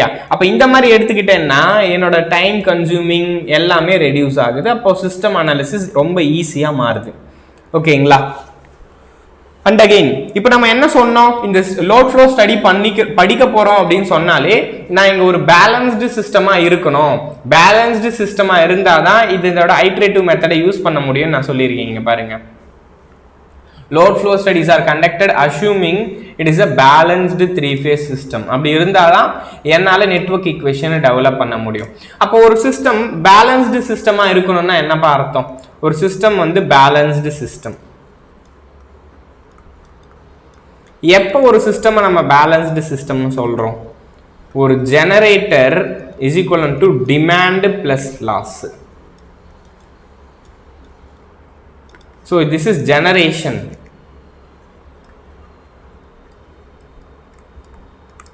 ஓகேங்களா? என்னோட ஜெனரேஷன் எப்போ அதோட டிமாண்டையும் லாஸையும் ஈக்குவல் பண்ணுதோ, அதாவது டிமாண்டுக்கும் லாஸையும் சப்ளை பண்ணணும், அப்பதான் நீங்க வந்து பேலன்ஸ்டு சிஸ்டமா இருக்க முடியும். நீங்க வெறும் டிமாண்டை மட்டும் ஜெனரேட் பண்ணீங்கன்னா டெஃபினட்டா என் சிஸ்டம் பேலன்ஸ்டா இருக்க முடியாது. ஸோ டிமாண்டையும் சப்ளை பண்ணணும், அந்த சிஸ்டம்ல நடக்க போற லாஸஸையும் சப்ளை பண்ணணும். This R the importance. Okay, ஒரு சிஸ்டம் பேலன்ஸ்டா இருக்கணும்னா டிமாண்டையும் சப்ளை பண்ணணும், லாஸஸையும் சப்ளை பண்ணணும். பட் ப்ராக்டிக்கலா அந்த லாஸஸ் பாத்தீங்கன்னா எவ்வளவா இருக்கும்னா, losses in transmission line is almost 2 to 5% தான். ஓகேங்களா? ஸோ லாஸஸ் எவ்வளோ இருக்குன்னா 2 to 5%. ஸோ இந்த லோட் ஃப்ளோ ஸ்டடியில் நம்ம என்ன பண்ண மாட்டோம்னா, ஆல்ரெடி நான் பேசினது தான், ஒவ்வொரு ஜெனரேட்டரும் டிமாண்ட் பிளஸ் லாஸஸ் அப்ளை பண்ணாதுப்பா. ஒவ்வொரு ஜெனரேட்டரும் டிமாண்ட் பிளஸ் லாஸஸ் அப்ளை பண்ணாது. 99 ஜெனரேட்டர் டிமாண்டை மட்டும்தான் சப்ளை பண்ணும், ஒரு ஜெனரேட்டர் தான் லாஸஸ் சப்ளை பண்ணும். ஸோ ஒருவேளை லாஸஸ் கம்மியாக இருந்தால் அந்த ஜெனரேட்டர் டிமாண்டுக்குமே சப்ளை பண்ண முடியும். ஸோ உங்களுக்கு கொஷின்ஸ் கூட கேட்பாங்க, ஸ்லாக் பஸ் வந்து என்னோட டிமாண்டை சப்ளை பண்ணுது பிளஸ் லாஸை சப்ளை பண்ணுது, இல்லைன்னா வெறுமனே லாஸை மட்டும் தான் சப்ளை பண்ணுது, இல்லை வெறுமனே டிமாண்டை மட்டும் தான் சப்ளை பண்ணுதுன்னா, yes it can able to supply losses plus demand. லாஸஸ்க்கு மேலே போச்சுன்னா தான் டிமாண்டுக்கே போகும். ஆனால் ஃபர்ஸ்ட் ப்ரியாரிட்டி, உங்களோட ஸ்லாக் பஸ்ஸோட ஃபர்ஸ்ட் ப்ரியாரிட்டி அது லாஸை சப்ளை பண்ணுறதுக்காக தான். அப்போ லாஸை சப்ளை பண்ணுறது நான் தனியாக பிரிச்சுட்டேன்னா, ஸோ மற்ற 99 ஜெனரேட்டரும் யூனிக்காக மாறிடுது, எல்லாமே டிமாண்டை தான் சப்ளை பண்ணுது. அப்போ எதுலேயுமே லாஸஸ் இல்லை. அப்போது இதோட அசம்ஷன்ஸ்ன்றது பஸ் ஃப்ளோவில் ரொம்ப ஈஸியாக மாறிடுது. கரெக்டாக அதுதான் நம்ம இந்த கேஸில் அச்சீவ் பண்ணுறோம். இதுதான் என்னோட இம்பார்ட்டன்ஸ் ஆஃப் ஸ்லாக் பஸ்ஸும். ஓகே, இப்போ இந்த இம்பார்ட்டன்ஸ் ஆஃப் ஸ்லாக் பஸ்ன்னு எழுதிக்கலாம் மேலே. அடுத்து இதுக்கான ஸ்டேட்மெண்ட்டை நான் கொடுக்குறேன்.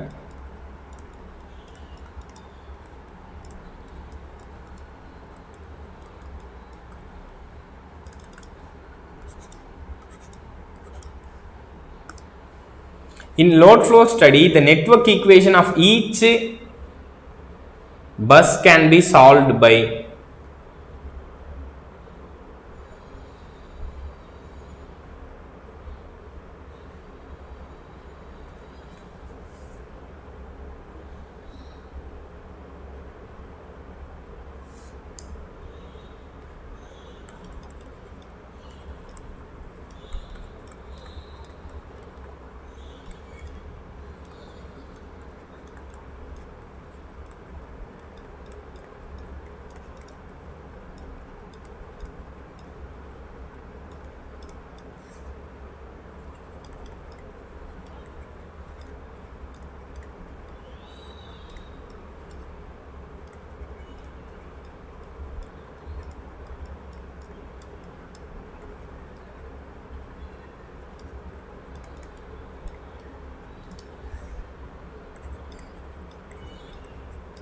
கரெக்டா? ஸோ நான் என்ன பண்ணியிருக்கேன், generation demand without line loss, generation டிமாண்டை மட்டும்தான் நான் அசம்ஷன்ஸ் எடுத்துக்குவேன். லைனில் லாஸஸ் அப்படின்னு ஒரு விஷயத்தை நான் எடுத்துக்கவே மாட்டேன். அந்த லாஸஸுக்காக தான் இவனை எடுத்துகிட்டு வந்துடுறேன்ல, அந்த லாஸஸ் சப்ளை பண்ணுறதுக்காக தான் இவன் வந்துடுறான். ஓகேயா? அப்போ என் சிஸ்டமில் load flow study can be identified considered by generation and demand without line loss. Okay, இதுதான் என்னோட point. So that load flow equations are simplified and time taking will be less.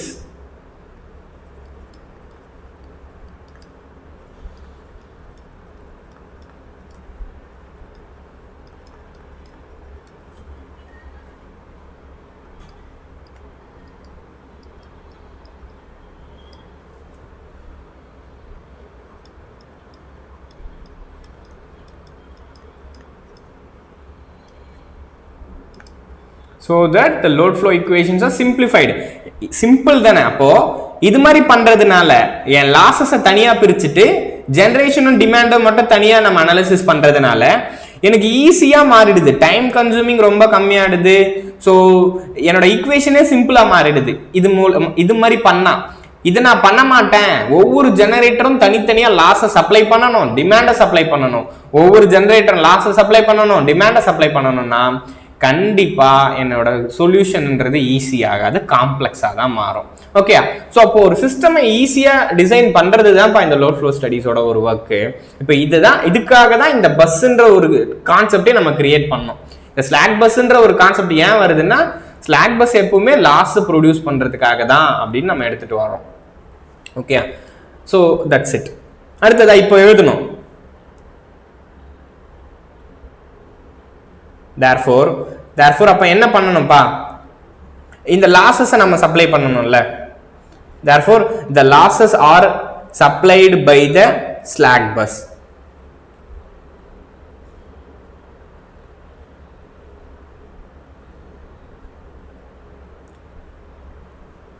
the slack bus இது வேணா next பேஜ்ல எழுதுறேன். ஓகேங்களா, the slack bus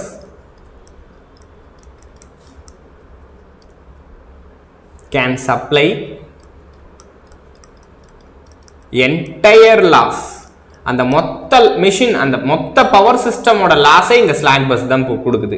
ஓகேங்களா, அதாவது அந்த 100 ஜெனரேட்டர்ல நடக்க வேண்டிய அந்த லாஸை என்னோட இந்த ஒரே ஒரு ஸ்லாக் பஸ் தான் கொடுக்குது. ஓகேங்களா, the slack bus can supply entire transmission loss, supply entire transmission line losses.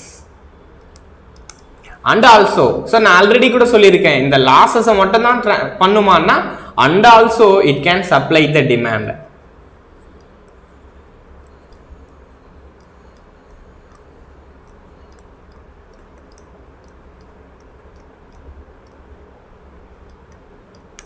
அவ்வளோதான் சார். ஸோ அதால என்ன பண்ணவும் முடியும், டிமாண்டையுமே சப்ளை பண்ண முடியும்.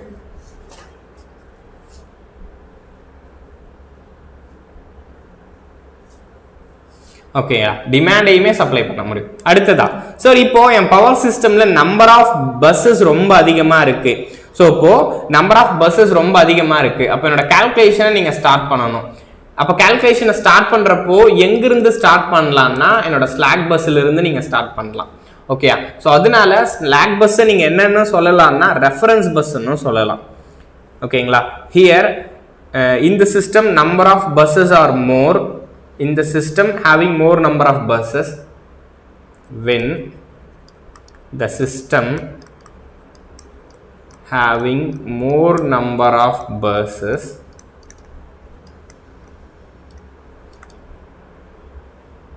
சார், ஆக்சுவலா இது எல்லாமே நீங்க ப்ராப்ளம்ஸ் போடுறப்போ ஈஸியா புரியும், பட் கான்செப்ட் ரொம்ப முக்கியம்ப்பா. இந்த கான்செப்டை புரிஞ்சுக்குங்க. இதை ப்ராப்ளம் போட்டீங்கன்னா இப்போ நம்ம படிச்சதும் அங்க நம்ம இம்ப்ளிமெண்ட் பண்றதும் ரெண்டும் ஒரே மாதிரி இருக்கும்.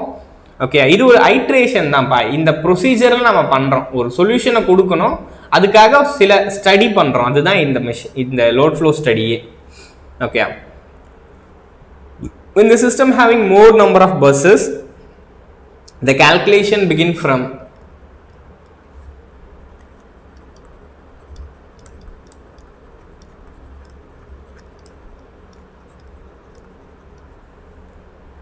reference bus. The slack bus is preferred as a reference bus.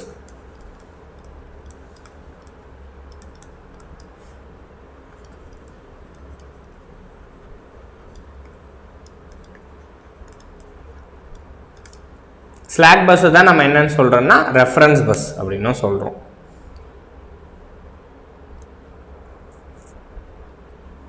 So இது சம் கேசஸ்ல ஃப்ளோட்டிங் பஸ்ன்னு கூட சொல்லலாம். ஓகே, ஸோ இங்கே நம்ம எழுதியிருக்கோமா ஸ்லாக் பஸ்ஸை ஃப்ளோட்டிங் பஸ்ன்னு கூட சொல்லலாம். ஓகே, அவ்வளோதான் அங்கே எழுதியிருக்கோம். ஸோ அப்போ that's it. Slack bus almost முடிஞ்சிச்சுப்பா. ஸோ இப்போ ஸ்லாக் பஸ் புரியுது இல்லப்பா. ஸ்லாக் பஸ்ன்னா என்னப்பா, அப்போ ஸ்லாக் பஸ் தான் என்னோட என்டையர் பவர் சிஸ்டம்ல என்னோட டிரான்ஸ்மிஷன் லாஸை கொடுக்க போறான். ஸோ அவன் எப்பவுமே லாஸை மட்டும் தான் கொடுப்பானா கிடையாது. எஸ், சம்டைம்ஸ் இவன் டிமாண்டுக்கும் சப்ளை கொடுப்பான். ஓகே, அந்த ஒரு பஸ் வந்து எப்பவுமே லாஸஸுக்கு தான் கொடுக்குமான்னு பார்த்தா கிடையாது. நோ, சம்டைம்ஸ் அது வந்து என்னோட டிமாண்டையுமே சப்ளை பண்ணும். Okay, up to this slack bus முடிஞ்சிச்சு. நெக்ஸ்ட் பஸ் இப்போ 3 பஸ்ல 4 பஸ்ல 3 பஸ் முடிஞ்சிச்சா, அடுத்ததா நம்ம பார்த்த பஸ் என்னப்பா, last bus voltage controlled bus. கிளியரா? அப்ப என்னோட வோல்டேஜ் கண்ட்ரோல்டு பஸ் பார்ப்போம்.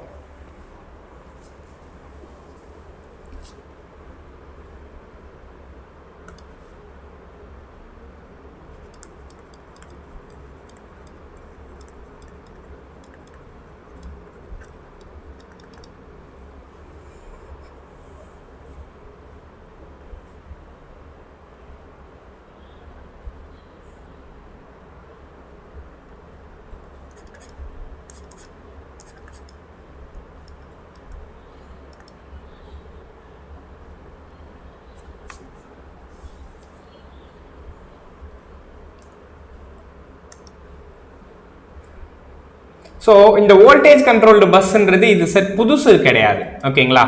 இந்த பஸ்ன்றது புதுசு கிடையாது. ஆக்சுவலி பார்த்தீங்கன்னா நமக்கு 2 பஸ் தான் இருக்கும். ஸோ ஒன்று ஜென்ரேட்டர் பஸ்ஸு, இன்னொன்று லோட் பஸ்ஸு.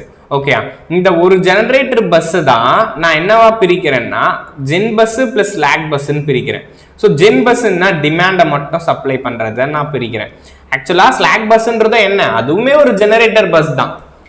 புரியுது தானே? ஸ்லாக் பஸ்ன்றது என்னப்பா, இதுவுமே ஒரு ஜெனரேட்டர் தான். இந்த ஸ்லாக் பஸ் என்ன மட்டும் பண்ணோம்னா என்னோட லாசஸை மட்டும் சப்ளை பண்ணும். ஓகேங்களா? சப்ளை பண்ணது இல்லை, சப்ளை பண்ணதுனாலே இது ஒரு ஜெனரேட்டர் தானே. அப்போ ஸ்லாக் பஸ்ன்றது it is nothing but generator bus தான். ஓகே, ஆனா நான் என்ன பண்ணேன், இந்த இடத்துல என்னோட லாசஸ்ன்ற ஒரு கான்செப்ட் இருக்கு. லாசஸை தனியா கொடுக்கறதுக்காக என்கிட்ட இருக்கிற அந்த 100 ஜெனரேட்டர் பஸ்ல ஒரு ஜெனரேட்டர் பஸ்ஸோட பேரை ஸ்லாக் பஸ்ன்னு சொல்லி வச்சுட்டேன். ஓகே, அந்த ஒரு ஸ்லாக் பஸ் என்ன பண்ணுதுன்னா என் பவர் சிஸ்டம்ல என்னோட லாசஸை என்ன பண்ணுது, சப்ளை பண்ணுது. ஓகே, ஸோ அடுத்ததா அது டிமாண்டை சப்ளை பண்ணாது. அப்போ நம்பர் ஆஃப் ஈக்குவேஷன்ஸ் ரெடியூஸ் ஆயிடுச்சு. அதை நான் பார்த்தேன். ஸோ அங்க ஜெனரேட்டர் பஸ் தான் ஸ்லாக் பஸ் தான் ஆக்ட் ஆகுது. புரியுது இல்லை? அதே மாதிரி தான் என்னோட லோடு இருக்கான் பாத்தீங்களா, இந்த ஒரு லோட் பஸ் தான் நான் என்னவா பண்ணுவேன்னா வோல்டேஜ் கண்ட்ரோல்டு பஸ்ஸா ஆக்ட் பண்ணுவேன். ஸோ ஏன் என்னோட ஒரு load bus voltage controlled load பஸ்ஸா இருக்குன்னா, சார் இப்போ இந்த இடத்துல நீங்க லாசஸை பத்தி பேசிட்டீங்க. ஆனா நெக்ஸ்ட் இன்னொரு ஒரு கான்செப்ட் இருக்குல்ல. ஸோ என்னோட வோல்டேஜ் டிராப், ஸோ என் பவர் சிஸ்டம்ல வோல்டேஜ் டிராப் ஆகுதா? ஓகே, அப்ப அந்த டிராப்பை நான் என்ன பண்ண போறேன், ஸோ இந்த டிராப் இந்த இடத்துல எனக்கு 200 இருந்து 240 இருந்த வோல்டேஜ் 200 மாறுது. அப்ப அதுக்கான காரணம் ஒரே ஒரு லோட் பஸ்ன்னு எடுத்துக்கிறேன். ஓகே, ஸோ ஒரே ஒரு லோட் பஸ் தான். அப்ப தேர்ஃபோர் இந்த ஒரு லோட் பஸ்னால தான் இந்த டிராப் ஆச்சுன்னு எடுத்துக்கிறேன். அப்ப மீதி ரிமைனிங் பஸ்ஸஸ்ல எல்லாமே ஸோ என்னோட வோல்டேஜ் நீங்க பாத்தீங்கன்னா ஃபிக்ஸ்டா இருக்கும், ரேட்டடா இருக்கும், குறையவே குறையாது. மற்ற லோடு எல்லாமே இது என்ன மீன் பண்ணுதுன்னா, சரி என்கிட்ட 100 லோட் பஸ் இருக்கு, அதாவது 100 லோடு இருக்கு. ஓகே, லோட் பஸ்னா that is nothing load. Okay, இந்த 100 லோடு என்ன பண்ணலன்னா இந்த 100 லோட்ல 99 லோடு எனக்கு என்ன பண்ணல, வோல்டேஜ் டிராப்பே பண்ணல. ஓகே, ஆனா ஒரு லோடு தான் இந்த 99ல டிராப் ஆன அந்த ஒரு வோல்டேஜ், அந்த 99 லோட்ல டிராப் ஆன அந்த டோட்டல் வோல்டேஜை காம்பன்சேட் பண்ணுது. ஓகே, அப்ப என்னோட இந்த ஒரு லோட் பஸ் தான் என்னோட மொத்த வோல்டேஜ் டிராப்பையும் காம்பன்சேட் பண்ணுது. ஓகே, இப்போ புரியுதுல்லப்பா? ஸோ இதுதான் என்னோட வோல்டேஜ் கண்ட்ரோல்டு பஸ். அப்ப இந்த ஒரே ஒரு லோட் பஸ் தான் என் சிஸ்டம்ல இந்த வோல்டேஜை எனக்கு ரேட்டடா மெயின்டைன் பண்ணுது. அப்ப இந்த கேஸ்லயும் நான் அங்க சொன்னேன்ல, நம்பர் ஆஃப் ஈக்குவேஷன்ஸ் ரெடியூஸ் ஆகுது. ஏன்னா ஒவ்வொரு பஸ்ஸும் எனக்கு வோல்டேஜ் டிராப்பை கொடுக்கல. 99 பஸ் வந்து வோல்டேஜ் டிராப்பை கொடுக்காம இருக்கு, 99 லோடு பஸ் வோல்டேஜ் டிராப்பை கொடுக்காம இருக்கு. அப்போ ஈஸியா அதை அனாலிசிஸ் பண்ணிட முடியுது. ஆனா அங்க இருக்கிற ஒரே ஒரு வோல்டேஜ் கண்ட்ரோல்டு பஸ் மட்டும் தான் என்ன பண்ணுது, ஸோ இந்த ரியாக்டிவ் பவரை காம்பன்சேட் பண்ணுது, விச் இஸ் வோல்டேஜ் டிராப்பை காம்பன்சேட் பண்ணுது அப்படின்னு நம்ம சொல்றோம். புரியுதா? ஸோ நான் அங்க என்ன ஸ்டோரியை நான் ஜெனரேட்டர் பஸ்ஸுக்கு சொன்னோம் அதுதான் இது. ஒரு ஜெனரேட்டர் பஸ்ன்றது இட் இஸ் நத்திங், ஒரு ஸ்லாக் பஸ்ன்றது it is nothing but generator bus தான்ப்பா. ஓகே, ஒரு ஸ்லாக் பஸ்ன்றது ஜெனரேட்டர் பஸ் தான். நம்ம சம்மு சால்வ் பண்றப்ப கூட ஒரு ஸ்லாக் பஸ்ஸை எடுத்துக்குவோம். ஸோ ஒரு ஸ்லாக் பஸ்ஸை எதை எடுத்துக்குவோம்னா ஜெனரேட்டர் பஸ் தான், ஒரு பஸ் ஜெனரேட்டர்ல இருக்கிற ஒரு பஸ்ஸை ஸ்லாக் பஸ்ஸா நம்ம எடுத்துக்குவோம். அதே மாதிரி தான் வோல்டேஜ் கண்ட்ரோல்டு பஸ்ஸையுமே என்ன பண்ணுவோம்னா லோட்ல இருக்கிற ஒரு பஸ்ஸை தான் வோல்டேஜ் கண்ட்ரோல்டா யூஸ் பண்ணுவோம். சார் ஒருவேளை ஓகேங்களா, ஒருவேளை நீங்க எடுத்த இந்த வோல்டேஜ் கண்ட்ரோல்டு பஸ், ஒரே ஒரு வோல்டேஜ் கண்ட்ரோல்டு பஸ் பார்த்தோம்ல, ஸோ ஒரே ஒரு லோட் பஸ் தான் வோல்டேஜ் கண்ட்ரோல்டு பஸ் ஆக்ட் ஆகுது அப்படின்னு சொன்னேன். கரெக்டா? ஒரு லோடு பஸ்ஸை வோல்டேஜ் கண்ட்ரோல்டு பஸ்ஸை ஆக்ட் பண்றோம் அப்படின்னு சொல்றேன் இல்ல. ஸோ அப்படி இருக்கிறப்போ இந்த பஸ் இந்த வோல்டேஜ் கண்ட்ரோல்டு பஸ் என்னோட ரியாக்டிவ் பவரை காம்பன்சேட் பண்ணாம போச்சுன்னா இந்த வோல்டேஜ் கண்ட்ரோல்டு பஸ்ஸும் நீங்க லோடு பஸ்ஸா தான் ட்ரீட் பண்ணுவீங்க. ஓகேயா? ஸோ இந்த வோல்டேஜ் கண்ட்ரோல் பஸ் அந்த ரியாக்டிவ் பவரை எனக்கு காம்பன்சேட் பண்ணாம போச்சுன்னா அதையுமே it is treated as a load bus only. So புரியுதுல்லப்பா? இப்போ இதோட ஸ்டேட்மெண்ட் எழுதிக்கலாம்.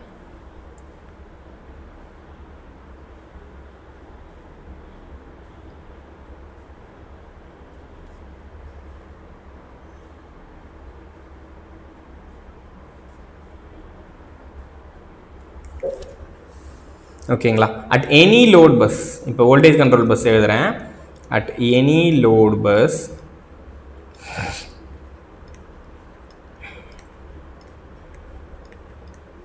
when the voltage magnitude is fixed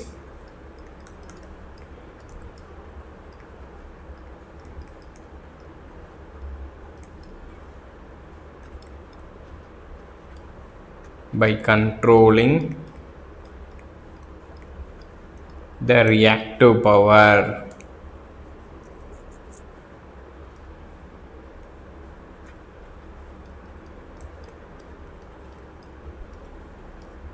the bus is called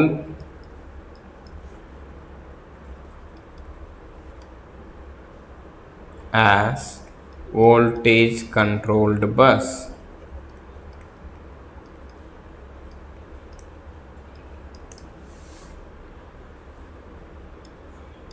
At any load bus, when the voltage magnitude is fixed by controlling the reactive power, the bus is called as a voltage controlled bus.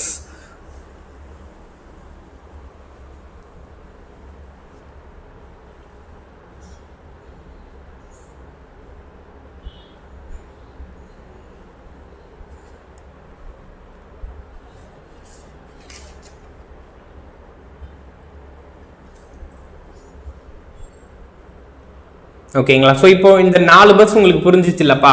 So இப்போ இந்த 4 buses நமக்கு புரிஞ்சிச்சு. So actually நம்ம voltage controlled பஸ்ஸை நம்ம என்னவா treat பண்ணுவோம்னா, example for the voltage controlled bus நம்ம என்ன எடுப்போம்னா, ஸோ ஷண்ட் ரியாக்டர்ஸு, என்னோட ஷண்ட்டு கெப்பாசிட்டர்ஸு, இதை தான் நம்ம காமனான வோல்டேஜ் ரியாக்டர் பஸ்ஸாக, வோல்டேஜ் கண்ட்ரோல்டு பஸ்ஸாக எடுத்துக்குவோம். ஆக்சுவலி இதுவுமே ஒரு லோடாக தான் ஆக்ட் ஆகும். ஓகே, இதுவுமே ஒரு லோட் பஸ்ஸாக எனக்கு ஆக்ட் ஆகும். ஓகே, ஸோ இப்போ இதை எழுதுறேன். தட் இஸ் காமனா, that is shunt capacitor,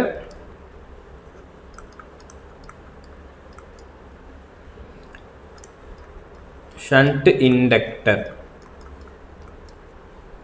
at load point directly act as a at load point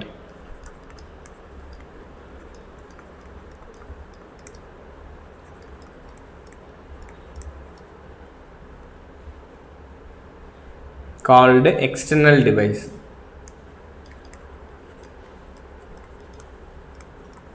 Voltage controlled bus.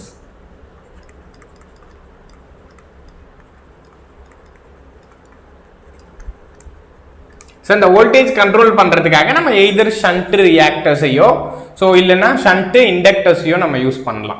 அதாவது ஷண்ட் ரியாக்டர்னாலும் இண்டக்டர்னாலும் ஒன்று தான், ஷண்ட் கெப்பாசிட்டர்ன்றது வேற. ஓகேங்களா? ஸோ இண்டக்டர் ரியாக்டர் ரெண்டுமே ஒன்று தான். ஸோ எதுக்காக இதை யூஸ் பண்றோம்னா, அந்த வோல்டேஜை காம்பன்சேட் பண்றதுக்காக இந்த பஸ்ஸை யூஸ் பண்றோம். ஆக்சுவலா இந்த ஷண்ட் ரியாக்டர், ஷண்ட் இண்டக்டர்ஸ்லாம் என்ன பண்ணோம்னா, ஃபிக்ஸ்டு ரியாக்டிவ் பவரை தான் காம்பன்சேட் பண்ணும். என்னால் இதை வேரி பண்ண முடியாது, என்னால் இந்த இண்டக்டரையோ கெப்பாசிட்டரையோ வேரி பண்ண முடியாது. அப்போ எனக்கு இவ்வளோ கேவிஆர் ரியாக்டிவ் பவர் சப்ளை பண்ணுதுன்னா அவ்வளோ கேவிஆர் ரியாக்டிவ் பவர் தான் சப்ளை பண்ணும். இவ்வளோ கேவிஆர் ரியாக்டிவ் பவர் அப்சர்வ் பண்ணிக்குதுன்னா அவ்வளோ கேவிஆர் ரியாக்டிவ் பவர் தான் அப்சர்வ் பண்ணும். எஸ், இந்த வோல்டேஜ் கண்ட்ரோல் பஸ் என்ன பண்ணும், சப்ளைக்கும் பண்ணலாம், அப்சர்வும் பண்ணலாம். ஓகேங்களா? ஏன்னா எல்லா கேஸ்லையும் நமக்கு வோல்டேஜ் டிராப் தான் ஆகும்னு அவசியம் கிடையாது. சம் கேசஸ்ல வோல்டேஜ் ரைசஸ் கூட ஆகும். ஃபெரண்டி எஃபெக்ட் எல்லாம் நமக்கு டிரான்ஸ்மிஷன்ல வர்றப்போ வோல்டேஜ் ரைஸ் ஆகும். அப்போ சோ இந்த இடத்துல என்னோட வோல்டேஜ் கண்ட்ரோல் பஸ்ன்றது கண்டிப்பா வோல்டேஜை மெயின்டைன் பண்ணும் தான். பட் ஆனா அது என்ன பண்ணாது, எப்பவுமே பூஸ்ட் மட்டும் பண்ணாது, டவுனும் பண்ணும். அதுதான் நான் சொல்றேன். ஸோ இப்போ என்னோட அந்த எய்தர் பூஸ்ட் ஆர் டவுன்ன்றது ஃபிக்ஸ்டு வேல்யூவா இருக்கும். ஓகேங்களா? Fixed reactive power is controlled. Okay, so in the இடத்துல which is achieved fixed reactive power.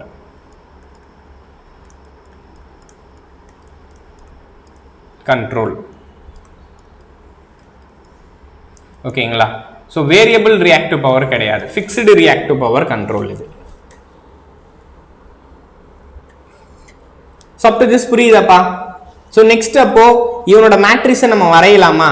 அப்போ நாம ஆல்ரெடி பேசியிருந்தோம்ல, இவனோட அட்மிட்டன்ஸ் மேட்ரிக்ஸ் நம்ம உங்களுக்கு எலாபரேட்டா சொல்லட்டுங்களா?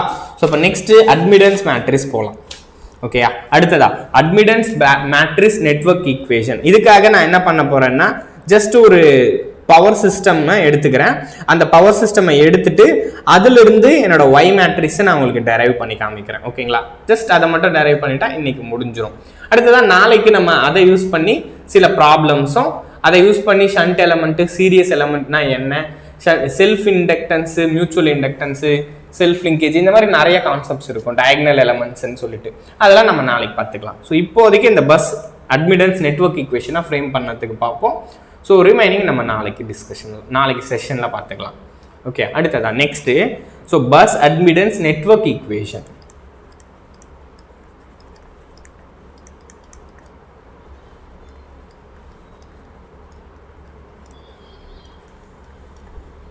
ஸோ இப்போ நம்ம என்ன பண்ண போறோம்னா ஒரு பஸ்ல இருந்து, அதாவது ஒரு டிரான்ஸ்மிஷன் லைன்ல இருந்து ஒரு பஸ் அட்மிட்டன்ஸ் மேட்ரிக்ஸை டெரைவ் பண்ண போறோம். ஓகேயா? ஸோ எக்ஸாம்பிளா நான் என்ன எடுத்துக்கிறேன் பாருங்க. எக்ஸாம்பிளா என்னோட பவர் சிஸ்டமோட ஒரு பஸ். This is bus 1. இந்த பஸ் 1க்கு அக்ராஸா இப்போ டிரான்ஸ்மிஷன் லைன் கனெக்ட் ஆகுது. நமக்கு தெரியும் டிரான்ஸ்மிஷன் லைன்னா RLGC இருக்கும், அதில் G ரொம்ப கம்மியாக இருக்கும், அதனால ஸ்கிப் பண்ணிட்டேன். So RLC. அடுத்ததான் என்னோட பஸ் 2. ஓகே, சிம்பிளாக நான் என்ன பண்ணேன், ஒரே ஒரு டிரான்ஸ்மிஷன் லைனை மட்டும்தான் இந்த கேஸில் எடுத்துக்கிட்டே இருக்கேன். பின்னாடி நம்ம என்ன பண்ணலாம், எல்லா எலமெண்ட்டும் கனெக்ட் பண்ணிக்கலாம். ஓகேங்களா? பின்னாடி நம்ம எல்லா எலமெண்ட்டையும் கனெக்ட் பண்ணிக்கலாம். ஸோ அதாவது ஜெனரேட்டரு, லோடு எல்லாமே நம்ம கனெக்ட் பண்ணிக்கலாம். இந்த கேஸில் ஒரு பஸ் 1க்கும் பஸ் 2க்கும் அக்ராஸா ஒரு டிரான்ஸ்மிஷன் லைன் கனெக்ட் ஆயிருக்கு.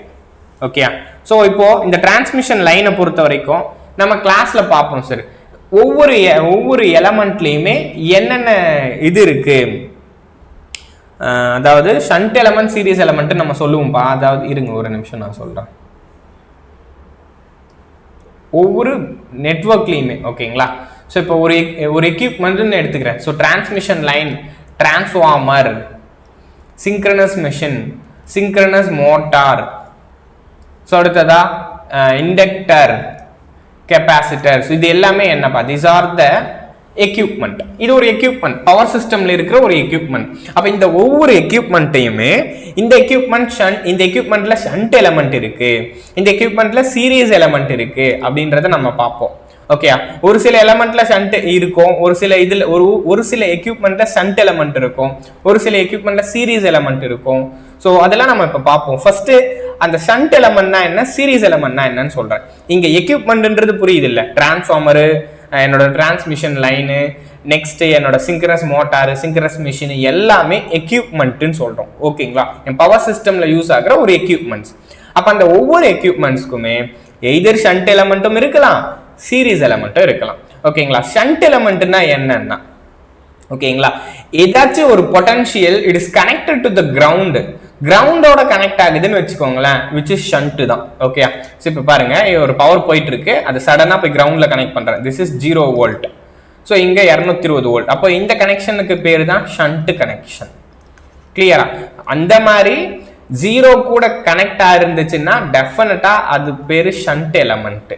ஓகே, இப்ப டிரான்ஸ்மிஷன் லைனை பத்தி நமக்கு தெரியும். டிரான்ஸ்மிஷன் லைன்ல RL GC அப்படின்ற ஒரு 4 பேராமீட்டர்ஸ் இருக்கும். இங்க பாருங்க, இந்த L இருக்கான் பாத்தீங்களா, திஸ் இஸ் சீரியஸ் எலமெண்ட். இது ஒரு சிம்பிள் டிரான்ஸ்மிஷன் லைன் தான்ப்பா. இது ஒரு பஸ் 1 பஸ் 2 இந்த பஸ்ல கனெக்டா இருக்கிற ஒரு டிரான்ஸ்மிஷன் லைன்பா. இந்த இடத்துல இந்த டிரான்ஸ்மிஷன் லைன்ல பாத்தீங்கன்னா 2 எலமெண்ட் இருக்குப்பா. ஸோ ஒன்னு சீரியஸ் எலமெண்ட். ஓகே. ஸோ ஒரு பஸ்ஸையும் இன்னொரு பஸ்ஸையும் கனெக்ட் பண்ணுது இல்லை, அந்த எலமெண்ட்டுக்கு பேர் சீரியஸ் எலமெண்ட். இந்த இடத்துல டிரான்ஸ்மிஷன் லைனுக்கு இந்த இடத்துல என்னோட டிரான்ஸ்மிஷன் லைனுக்கு ரெண்டு எலமெண்ட் இருக்கு.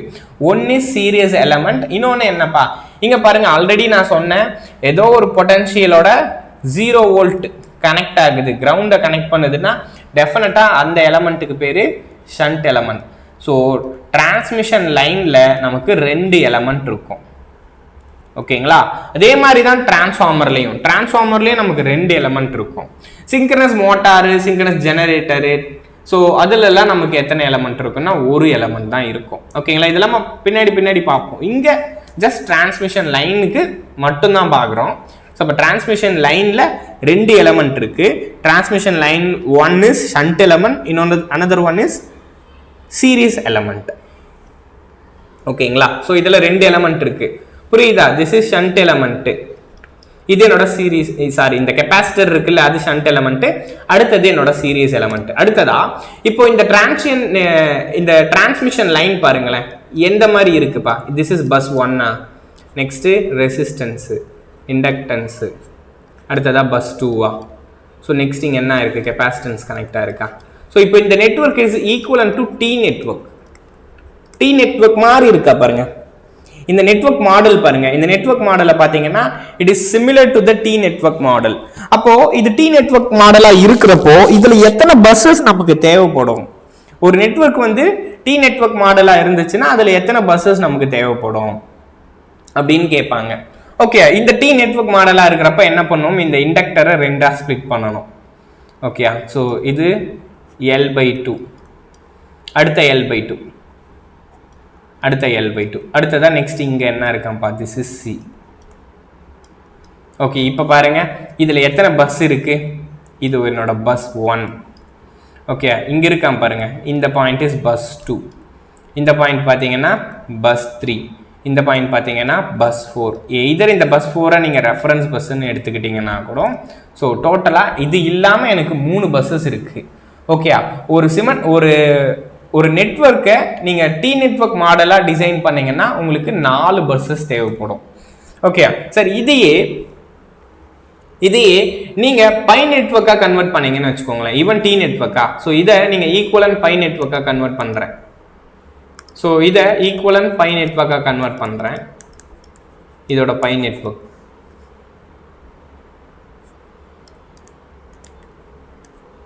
Resistance, inductance. இப்போ இந்த கெப்பாசிட்டர் மட்டும் நான் என்ன பண்றேன்? ரெண்டா ஸ்பிளிட் பண்ணி போட்டுக்கிட்டேன். So that is C/2. So இங்கேயுமே which is C/2. Okay sir, இது bus 1, again it is bus 2. So இந்த இடத்துல இருக்காம பாருங்க, இது ஹோல் இஸ் ரெஃபரன்ஸ். ஏன்னா இதுவும் 0 வோல்ட் தான், இதுவும் 0 வோல்ட் தான். அப்போ இந்த மொத்தமே ரெஃபரன்ஸ் தான். அப்போ it is acting as bus 3. So it is acting as bus 1, it is acting as bus 2.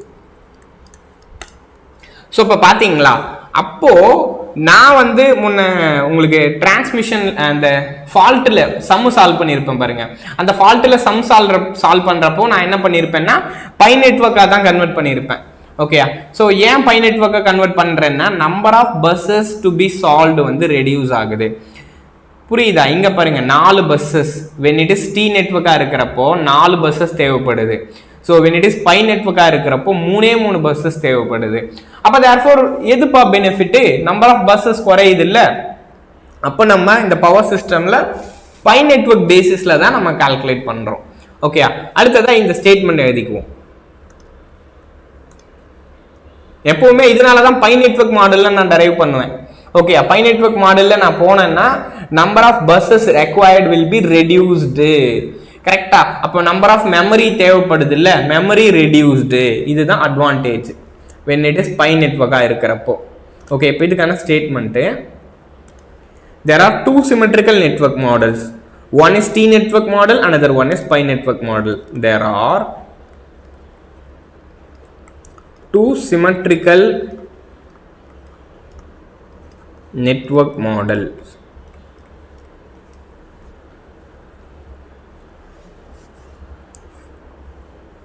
That are T and pi networks. Okay, அந்த ரெண்டு மாடல் என்ன அப்படின்னா T network model and pi network model. So இப்போ first when the line is T network model,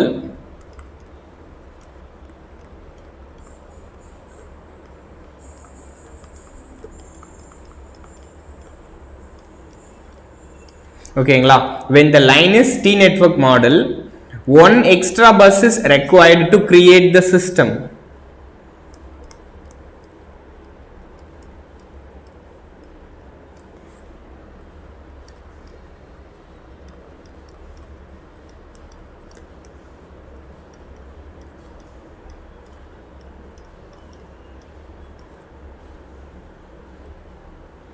When compared to pi network,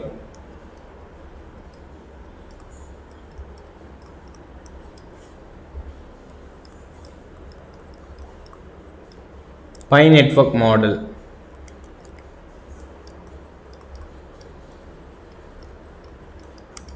the number of buses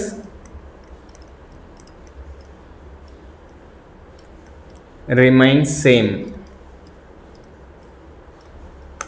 புரியுது இல்ல? அதாவது T நெட்வொர்க்கை பொறுத்த வரைக்கும் எனக்கு 4 பஸ்ஸஸ் தேவைப்பட்டுச்சுன்னா பை நெட்வொர்க்கை பொறுத்த வரைக்கும் 3 பஸ் போதும். அதுதான் number of buses remain same அப்படின்னு சொன்னேன். அப்ப ஃபைனலா என்ன பண்ணணும்ப்பா, இந்த மாதிரி பஸ்ஸஸ் நீங்க எடுத்துக்க கூடாது, இந்த மாதிரி கனெக்ஷன்ஸ் நீங்க எடுத்துக்க கூடாது. Because that is not in used. So கரெக்டா டைம் அது வந்து காஸ்ட்லி, நம்மளோட டைம் கன்சூம் ஆகுது, கரெக்டா மெமரி அதிகமாக தேவைப்படுது. அப்போ திஸ் இஸ் ப்ரிஃபர்டு. அப்போ இந்த நெட்வொர்க்கை நீங்கள் வரைகிறீங்க, ஓகேங்களா. This is we need to draw. Okay, இப்போ இந்த நெட்வொர்க்கை நான் ட்ரா பண்ணுறேன். ஸோ அதை கொஞ்சம் மாடிஃபை பண்ணிக்கலாம், ஓகேங்களா. ஃபஸ்ட்டு ஏன் இந்த நெட்வொர்க் மாடல் வரேன்னு உங்களுக்கு பதில் சொல்கிறேன். அடுத்ததாக தான் நான் இதோட ஈக்குவேஷன் Y-பஸ்ஸை நம்ம ஃபார்ம் பண்ண போகிறோம். ஸோ இதில் என்ன இருக்குது, ரெசிஸ்டன்ஸ் இருக்குது, அடுத்து inductance, right. Next it is connected to the bus. Next இங்கே ஒரு கெப்பாசிட்டர் ஷண்ட்டாக கனெக்டாக இருந்துச்சு. ஸோ அது என்னோட சீரீஸ் எலமெண்ட், இது என்னோட ஷண்ட் எலமெண்ட். ஸோ எங்கே இருக்குது, கிரவுண்டை கனெக்ட் பண்ணியிருக்கோம். ஓகே, திஸ் இஸ் C/2னா, so it is C/2. Okay, so இது R, இது L. ஸோ கிளியரா? நெக்ஸ்ட்டு இங்கே என்ன இருக்குது, அதே மாதிரி ஒரு C/2.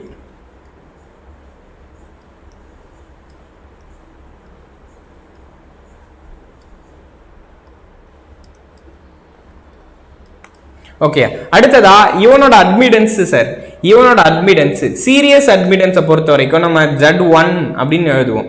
ஸோ இப்போ பாருங்க, Z12 அப்படின்றது என்னன்னா series impedance. Okay, series impedance of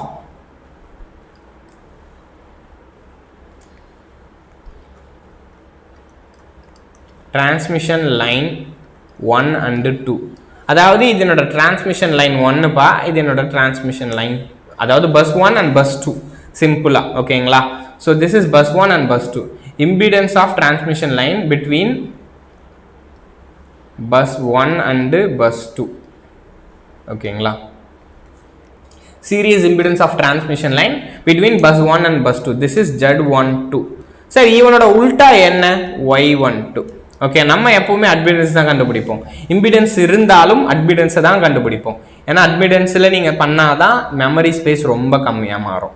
okay, அடுத்ததான் நெக்ஸ்ட்டு என்னோட Y12 டேஷ் அப்படின்னு சொல்லுவாங்க, ஓகேங்களா. ஸோ Y12 டேஷ் அப்படின்றது என்னன்னா admittance of shunt element. So ஒய்ன்றது அட்மிட்டன்ஸை குறிக்குது. இந்த டேஷ் அப்படின்னு நான் எதில் போடுறேனோ அது எல்லாமே ஷண்ட் எலமெண்ட். இது பார்த்தீங்கன்னா Y12 dash divided by 2. இங்க கெபாசிட்டர் 2 மாறினதுனால இதுவுமே Y12 dash divided by 2. Sir நான் dash போடுறேன்னா which represents it is a shunt element. Without dash வருதுன்னா which represents it is a series element.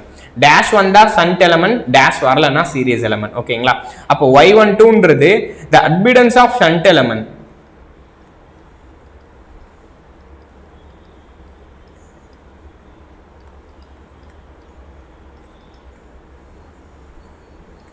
The admittance of shunt element between bus 1 and 2.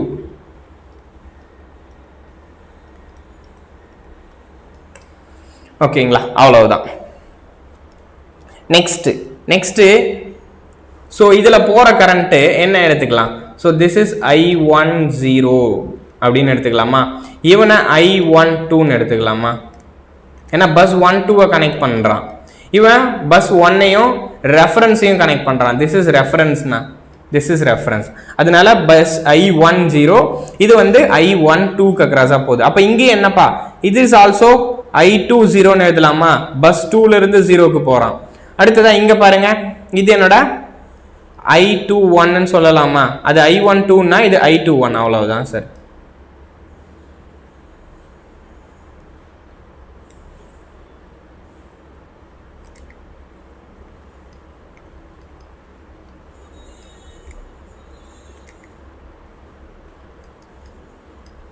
Okay, இது என்னோட I12, அது என்னோட I21. புரியுதா? So இப்போ இந்த புரியுதுல, இந்த பேராமீட்டர்ஸ் எல்லாமே, இந்த பேராமீட்டர்ஸ் புரிஞ்சாதான் அடுத்து என்னால் பஸ்ஸஸ் எழுத முடியும். ஓகேங்களா, இப்போ நம்ம எழுதலாமா? சிம்பிள் தான். இது என்னோட சீரியஸ் அட்மிடன்ஸு. ஸோ ஜெட்னு எழுதுனா இம்பிடன்ஸு, ஒய்ன்னு எழுதுனா admittance. Series admittance of bus 1 and 2. இது என்னோட shunt admittance of bus 1 and 2. கரெக்டா? Shunt admittance of bus 1 and 2. ஓகேயா? ஸோ டேஷ்ன்னு போட்டோம்னா தட் இஸ் ஷண்ட். டேஷ் போடலன்னா அதுக்கு பேர் சீரியஸ் எலமெண்ட். ஓகேங்களா, அவ்வளவுதான். ஓகே, இப்போ நம்ம இந்த எக்ஸ்பிரஷனை எழுதலாம். ஃபர்ஸ்ட் Z1 and 2 எழுதிட்டு அதுக்கப்புறமா நம்ம Y1 and 2 எழுதுவோம். ஸோ இந்த இடத்துல பாருங்க, Z1 and 2னா என்னப்பா? திஸ் இஸ் டோட்டல் Zனா நமக்கு எப்பவுமே தெரியும், Z is R plus JXL. Okay, this is Z12 which is R plus JXL தான். But we know R is much lesser than JXL. அப்போ Z12ன்றது it is JXL ஆ இருக்கும். Okay, Z12ன்றது that is JXL னா Y12 என்னவா இருக்கும்? Z12ன்றது JXL னா Y12 என்னவாப்பா இருக்கும்? that is 1 divided by JXL which is minus JXL. கரெக்டா? ஸோ இப்போ என்ன சார் வருது? Minus J. ஆக்சுவலா இது கீழே மைனஸ் 1 divided by J வந்து மைனஸ் Jவா மாறிடும். அடுத்ததான் நமக்கு தெரியும் 1 divided by Xன்றது it is susceptance beta, 1 divided by Rன்றது that is conductance G, அடுத்து 1 divided by Zன்றது that is admittance Y. Okay, இதை தான் நீங்க எழுதணும். ஓகே, அப்ப பாருங்க 1 divided by XL னா என்னப்பா வரும்? that is 1 divided by JB ன்னு வரும். சாரி, 1 divided by X னா that is B ன்னு வரும். கிளியரா? அப்போ 1 divided by X னா that is minus B. கரெக்டா? ஸோ அப்போ இதுதானே என்னோட Y12. கரெக்டா? அப்போ என்னோட Y12 என்னது? Y12 is minus JB. So எப்பவுமே சீரியஸ் அட்மிட்டன்ஸ் தானே இது. இது என்னப்பா? Y12ன்றது என்னப்பா? Series impedance of transmission line between bus 1 and 2. இது என்னோட சீரியஸ் இம்பிடன்ஸ், சாரி அட்மிட்டன்ஸ். இது இம்பிடன்ஸ் கிடையாது, it is admittance of bus 1 and bus 2. எப்பவுமே சீரியஸ் இம்பிடன்ஸ் வில் பி நெகட்டிவா இருக்கும் சார். ஓகேங்களா? அப்போ Y12 பாத்தீங்கன்னா always will be negative. Okay, ஏன்னா கிவன் கொஸ்டின்ல இம்பிடன்ஸ் பாசிட்டிவா கொடுத்துருக்காங்கன்னா நம்ம ஆல்ரெடி பார்த்துருக்கோம். இம்பிடன்ஸ் பாசிட்டிவ்னா which represents its admittance is negative. கரெக்டா? அதோட சசப்டன்ஸ் இஸ் நெகட்டிவா தான் வந்திருக்கும். ஓகே, இது புரியுது இல்ல? Y12 உங்களுக்கு புரிஞ்சிருக்கும். அடுத்ததா நெக்ஸ்ட் Y12 டேஷ் நீங்க பார்க்கணும். Y12 பார்த்துட்டீங்க, இந்த இடத்துல Y12 டேஷ் நீங்க கண்டுபிடிக்கலையே. Y12 டேஷ் கண்டுபிடிச்சாதான் Y12 நம்மளால கண்டுபிடிக்க முடியும். ஸோ கிளியரா? இது Y12 டேஷ் கண்டுபிடிச்சாதான் Y12 கண்டுபிடிக்க முடியும். ஸோ Y12ன்றது என்னப்பா? That is Y is equivalent to J omega C. Okay, Y12ன்றது that is J omega C. So டைரக்டா நீங்க இதை பாசிட்டிவ் சசப்டன்ஸ்னு எழுதலாம். எப்பவுமே இண்டக்டரும் கெப்பாசிட்டரும் உல்டா சார். ஸோ நீங்க இம்பிடன்ஸ்ல இருந்து ஆக்சுவலி இங்க பாருங்க, இந்த இடத்துல இங்க இருக்கிறது யாரு? இண்டக்டர் தானே. இண்டக்டர் தானே. இண்டக்டர் வர்றப்போ பாசிட்டிவ் நெகட்டிவ் சசப்டன்ஸ் வந்துச்சுன்னா, இண்டக்டருக்கு நெகட்டிவ் சசப்டன்ஸ் வந்துச்சுன்னா கெப்பாசிட்டருக்கு என்ன சசப்டன்ஸ் வரும்? பாசிட்டிவ். எப்பவுமே இண்டக்டரும் கெப்பாசிட்டரும் உல்டா. இதை நம்ம சர்க்யூட் தியரியில பார்த்திருப்போம். இண்டக்டருக்கு நெகட்டிவ் சசப்டன்ஸ் வருதுன்னா கெப்பாசிட்டருக்கு பாசிட்டிவ் சசப்டன்ஸ் வரும். ஓகே, அப்ப அதுல இருந்து நான் ஈஸியா சொல்லிடுறேன். Y12 dash okay, y12 dash இருக்கு பாத்தீங்களா, இந்த y12 dash என்றது that is j omega c, that is j beta, it is positive susceptance. இது என்னப்பா, shunt admittance of bus, shunt admittance இது.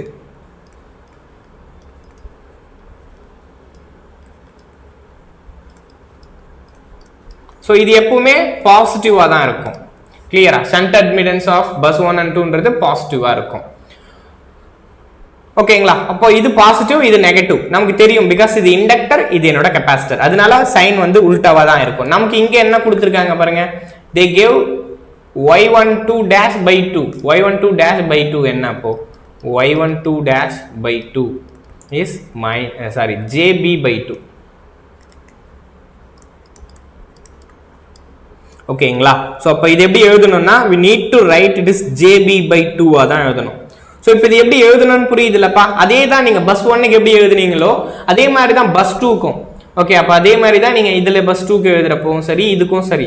இப்போ என்ன பண்ண போறேன்னா, இந்த இடத்துல நம்ம என்ன ஈக்குவேஷனை எழுதணும், y மேட்ரிக்ஸ் வேணும்னா, எனக்கு y பஸ் வேணும்னா நமக்கு எப்பவுமே எந்த ஈக்குவேஷன் பா எழுதுவோம், y பஸ் வேணும்னா KCL ஈக்குவேஷன் எழுதணும்னு நம்ம சொல்லியிருக்கேன்ல. சோ KCL equation நீங்க எழுதுனீங்கன்னா you will get y bus, KCL equation on bus 1 எழுதுறேன். so KCL equation on bus 1 எழுதுங்க. இப்போ take இந்த இடத்துல இது bus 1 இந்த ஓரமா போட்டுக்கலாம், bus 2 இது மட்டும் இப்படி ஓரமா எழுதிக்கலாம். இப்போ இந்த பஸ்ல வர கரண்ட் இன்கமிங் கரண்ட்டை நான் எழுதுறேன். ஓகே, இந்த இன்கமிங் கரண்ட் இஸ் I1, இதோட இன்கமிங் கரண்ட் வந்து I2.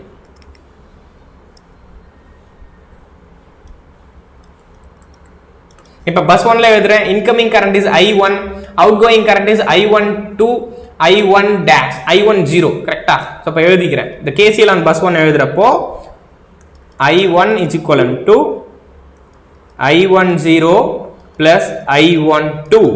Okay, I10 plus I12. அப்ப therefore இந்த I10 நீங்க ஆல்ரெடி நெட்வொர்க் தியரியில பார்த்திருக்கோம்ல, இந்த I10 எப்படி எழுதலாம்ப்பா நம்ம, இந்த I10 எப்படிப்பா எழுதலாம்? சோ இந்த கேஸ்ல என்னோட பஸ்ஸோட வோல்டேஜ் நமக்கு தெரியாது இல்ல, டேக் திஸ் பஸ்ஸோட வோல்டேஜ் இஸ் V1, இந்த பஸ்ஸோட வோல்டேஜ் இஸ் V2. அப்ப இது என்னோட ஹை பொட்டன்ஷியல், இது என்னோட ஜீரோ பொட்டன்ஷியல், ஜஸ்ட் அந்த பொட்டன்ஷியல் டிவைட் பை அந்த பாத்ல இருக்கிற இம்பிடன்ஸ். சோ இந்த இடத்துல இம்பிடன்ஸ்னா என்னப்பா, தட் இஸ் XC. XCன்றது என்ன, 1 divided by omega c. அப்போ இந்த ஒமேகா c என்னவாயிடும், மேல போய் மல்டிப்ளை ஆயிடுமா, அப்ப இது போயிட்டு என்னவாயிடும், அப்படியே மேல போய் மல்டிப்ளை ஆயிடும். இந்த இம்பிடன்ஸ்ன்றது என்னவாயிடும், மேல போய் மல்டிப்ளை ஆயிடும். சேம் தான்ப்பா, நம்ம வோல்டேஜ் தான் எழுதுறோம். So V is equivalent to IZ ன்னு எழுதுவோம், I is equivalent to V by Z ன்னு எழுதுவோம். சோ அதுவே I வேணும்னா V by Y V into Y ன்னு எழுதலாமா, because we know 1 divided by Z is Y. Okay, அப்ப பாருங்க I equivalent to VY ன்னு எழுதலாமா, அதுதான் நான் இங்கேயும் எழுதுறேன். தட்ஸ் இட், அவ்வளவுதான். அப்ப ஃபர்ஸ்ட் எக்ஸ்பிரஷன் எழுதுறேன், I1 is equivalent to V1 divided by இங்க டிவைடட் வராது, மல்டிப்ளைல வரும், Y12 dash divided by 2. அடுத்ததா இங்க என்னப்பா இருக்கு, V2 into, சோ இங்க V2 கிடையாது. சோ இந்த எக்ஸ்பிரஷன் பாருங்க, I12ன்றது என்ன, I12ன்றது இந்த கரண்ட், அப்ப V1 minus V2. கிளியரா? சோ நார்மலா நம்ம எப்படி KVL எழுதுவோம், சோ அதே மாதிரி தான் எழுதுறீங்க. நார்மலா எப்படி KCL எழுதுறீங்க அதே மாதிரி தான் எழுதுறீங்க. இந்த பொட்டன்ஷியல் மைனஸ் இந்த பொட்டன்ஷியல், அடுத்து பாத்ல இருக்கிற இம்பிடன்ஸ். கரெக்ட்டா? பாத்ல இருக்கிற இம்பிடன்ஸ் வாட் எவர் நீங்க அட்மிட்டன்ஸ் கூட போட்டுக்கலாம். அப்ப V1 minus V2, அடுத்து பாத்ல இருக்கிற அட்மிட்டன்ஸ் வந்து Y12. அவ்வளவுதான் சார். இப்போ ஜஸ்ட் மல்டிப்ளை பண்ணிக்கங்க. So V1 Y12 dash divided by 2, அடுத்ததா V1 Y12, அடுத்ததா V2 Y12. சோ அடுத்ததா இதுல இருந்து என்னப்பா பிரிக்கலாம் நம்ம, சோ V1 வெளியே எடுத்துட்டா Y12 dash divided by 2 plus Y12 minus V2 Y12. So கிளியரா? இப்போ இதோட எக்ஸ்பிரஷன் புரியுதுல்லப்பா, இது எப்படி எழுதுறோம்னு சொல்லிட்டு. சோ கிளியரா? சோ அடுத்ததா நெக்ஸ்ட் நான் என்ன பண்றேன், ஜஸ்ட் இந்த டேர்ம், இந்த y12 இருக்கான் பாத்தீங்களா, இந்த டேர்ம் நான் மைனஸா எழுதிக்கிட்டு, சோ இந்த எக்ஸ்பிரஷன் இப்படி எழுதலாமான்னு மட்டும் பாருங்க.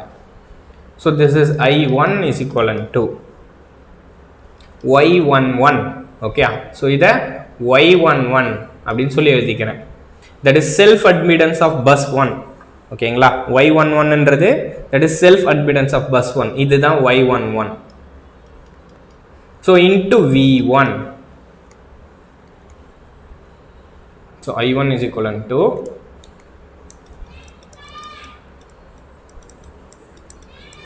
அடுத்ததா plus next என்ன சார் எழுதுறேன், y12 v2. so அப்ப இந்த இடத்துல என்ன சார் எழுதிருக்கேன் நானு, y12 is nothing but minus of small y12 னு எழுதிக்கிறேன் இத. because இத நான் small னு எழுதுனா தான் இத capital னு எழுத முடியும். இது ரெண்டுத்தையும் சேமா எழுத முடியாது இல்ல, சேமா எழுதுனா இது தப்பா எனக்கு மீன் பண்ணுது. இந்த இடத்துல இத நான் capital y12 ஆ எழுதிக்கிறேன். so மீதியில எல்லாம் நான் அத small y12 ஆ எழுதிக்கிறேன். okay, so which is minus of small y12.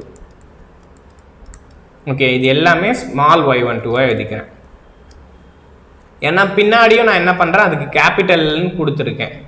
So clear. அப்போ இட் இஸ் ஸ்மால் y12. அப்போ ஸோ புரியுதுங்களாப்பா. ஸோ இப்போ ஃபைனலாக இப்போ என்னோட மேட்ரிக்ஸ் கிடைச்சிச்சா, this is what matrix, y-bus matrix. அப்போ y-bus மேட்ரிக்ஸோட y11 element y22 element எனக்கு தெரிஞ்சிச்சு. ஸோ கிளியரா, என்னோட பஸ்ஸோட y12 எலமெண்ட் y22 எலமெண்ட் எனக்கு தெரிஞ்சிச்சு. அதே மாதிரி நீங்க இன்னொரு பஸ்ஸுக்கு எழுதுனீங்கன்னு வச்சுக்கோங்களேன், இதே திங்ஸை நீங்க இன்னொரு பஸ்ஸுக்கு எழுதுனீங்கன்னா என்ன வரும், அதே சேம் திங் தான் அடுத்த பஸ்ஸுக்கு எழுதுறேன். KCL on bus 2.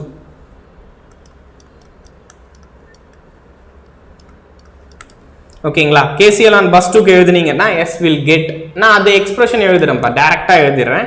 இல்லைன்னா நான் இது எழுதுறேன், நீங்க செக் அவுட் மட்டும் பண்ணிக்கோங்க. I2 is equal to I21 plus I20. so it is can be replaced as V2 into y12 dash divided by 2 plus v2 minus v1 y21. சரி, இந்த சைடுல போறது எல்லாமே நீங்க ஸ்மாலாவே போட்டுக்கோங்க. ஓகே, இந்த இடத்துல நம்ம போறது எல்லாமே ஸ்மால், ஃபைனலா போறது தான் capital. Okay, this is all are small. Okay, இது எல்லாமே ஸ்மால்னு எடுத்துக்கோங்க. ஸ்மால் y12 ஸ்மால் y12ன்னு சொல்லிட்டு இந்த சர்க்யூட்லயுமே நீங்க ஸ்மாலா போட்டுக்கோங்க. Okay, it is small y, it is also small y. Okay, ஃபைனலா இங்க எழுதுறது தான் கேபிட்டல் Y. ஓகே, ஏன்னா அது ரெண்டுத்துக்கு டிஃபரெண்ட் இருக்கு. ஸோ அடுத்ததா next I2 is equivalent to minus of y21 v1 plus y12 dash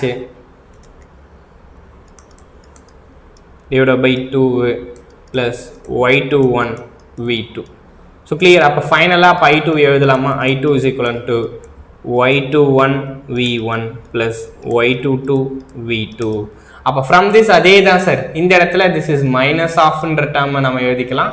so இந்த இடத்துல எழுதுறப்ப this is capitalனா, ஸோ y22 சாரி இது y21, இது y21 v1 plus capital y22 v2.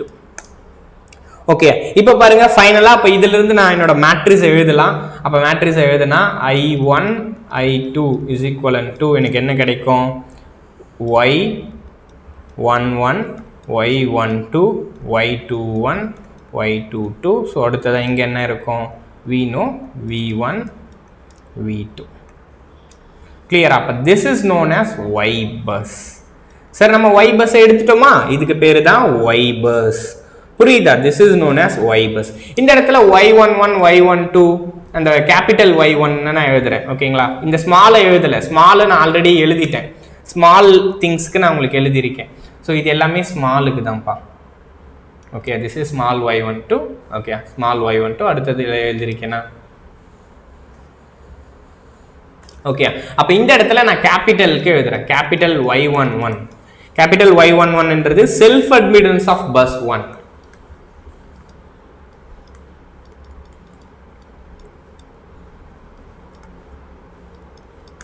ஓகேங்களா, so self admittance of bus 1. Sir self admittance of bus 1 பொறுத்த வரைக்கும் sir என்ன பண்ணியிருக்கோம், sum of admittance of network elements which are connected to the bus. இங்க பாருங்க y11 என்ன பண்ணிருக்கேன், this is y11 R y22. So இது வந்து y22ன்றது என்னன்னா செல்ஃப் அட்மிட்டன்ஸ் ஆஃப் பஸ் 2.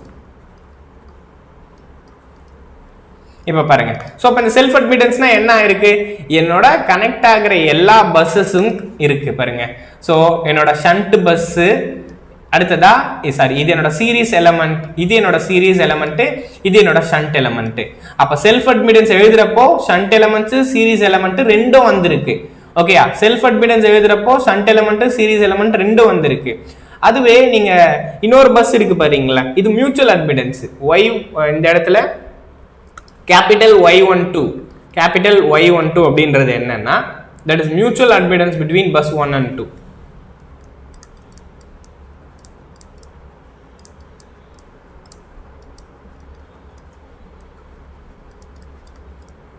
அப்ப பாருங்க மியூச்சுவல் அட்மிட்டன்ஸ் பாருங்க Y12 ல பாருங்க, yes we have only இந்த எலிமெண்ட் என்ன எலிமெண்ட் பா, it is a series element. கரெக்ட்டா, அந்த எலிமெண்ட் வந்து சீரியஸ் எலிமெண்ட். சோ ஆனா இதுல எழுதுறப்போ செல்ஃப் எழுதுறப்போ பாருங்க, செல்ஃப்க்கு எழுதுறப்போ shunt element plus series element இருக்கும். அதுவே மியூச்சுவலுக்கு எழுதுறப்போ ஷண்ட் எலிமெண்ட் என்னோட சீரியஸ் எலிமெண்ட் மட்டும் தான் இருக்கும். ஓகேங்களா, ஸோ இங்க பாத்தீங்கன்னா இது சீரியஸ் எலிமெண்ட் தான், அது மியூச்சுவல் அட்மிட்டன்ஸ். அப்போ என்னோட மியூச்சுவல் அட்மிட்டன்ஸ் சீரியஸ் எலிமெண்ட்டை டிபெண்ட் பண்ணது.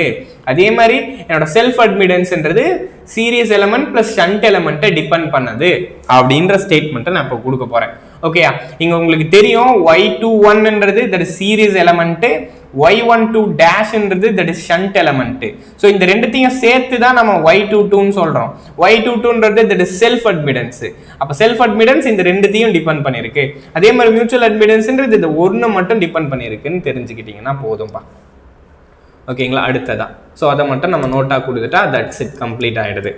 Okay, the self admittance is nothing but sum of admittance of network.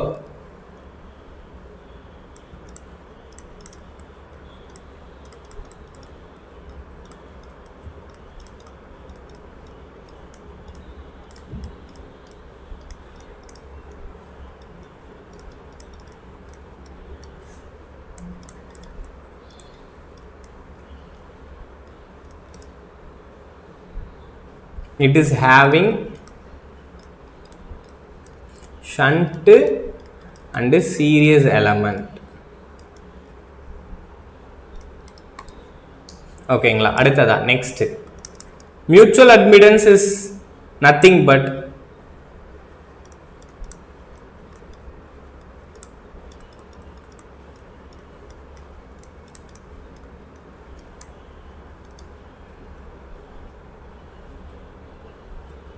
admittance of series element.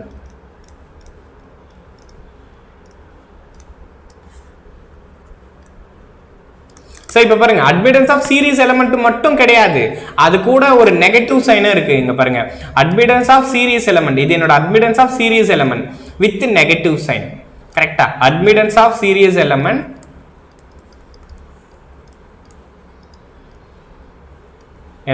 with negative sign. Okay, அதை தான் நீங்க எழுதணும். பிகாஸ் Y12ன்றது தான் that is mutual admittance. So mutual admittance, அப்போ mutual admittance is depends, admittance is nothing but admittance of series element with negative sign. மேலே எந்த sign சேஞ்சும் இல்லை, தட் இஸ் பாசிட்டிவ் சைன் தான்.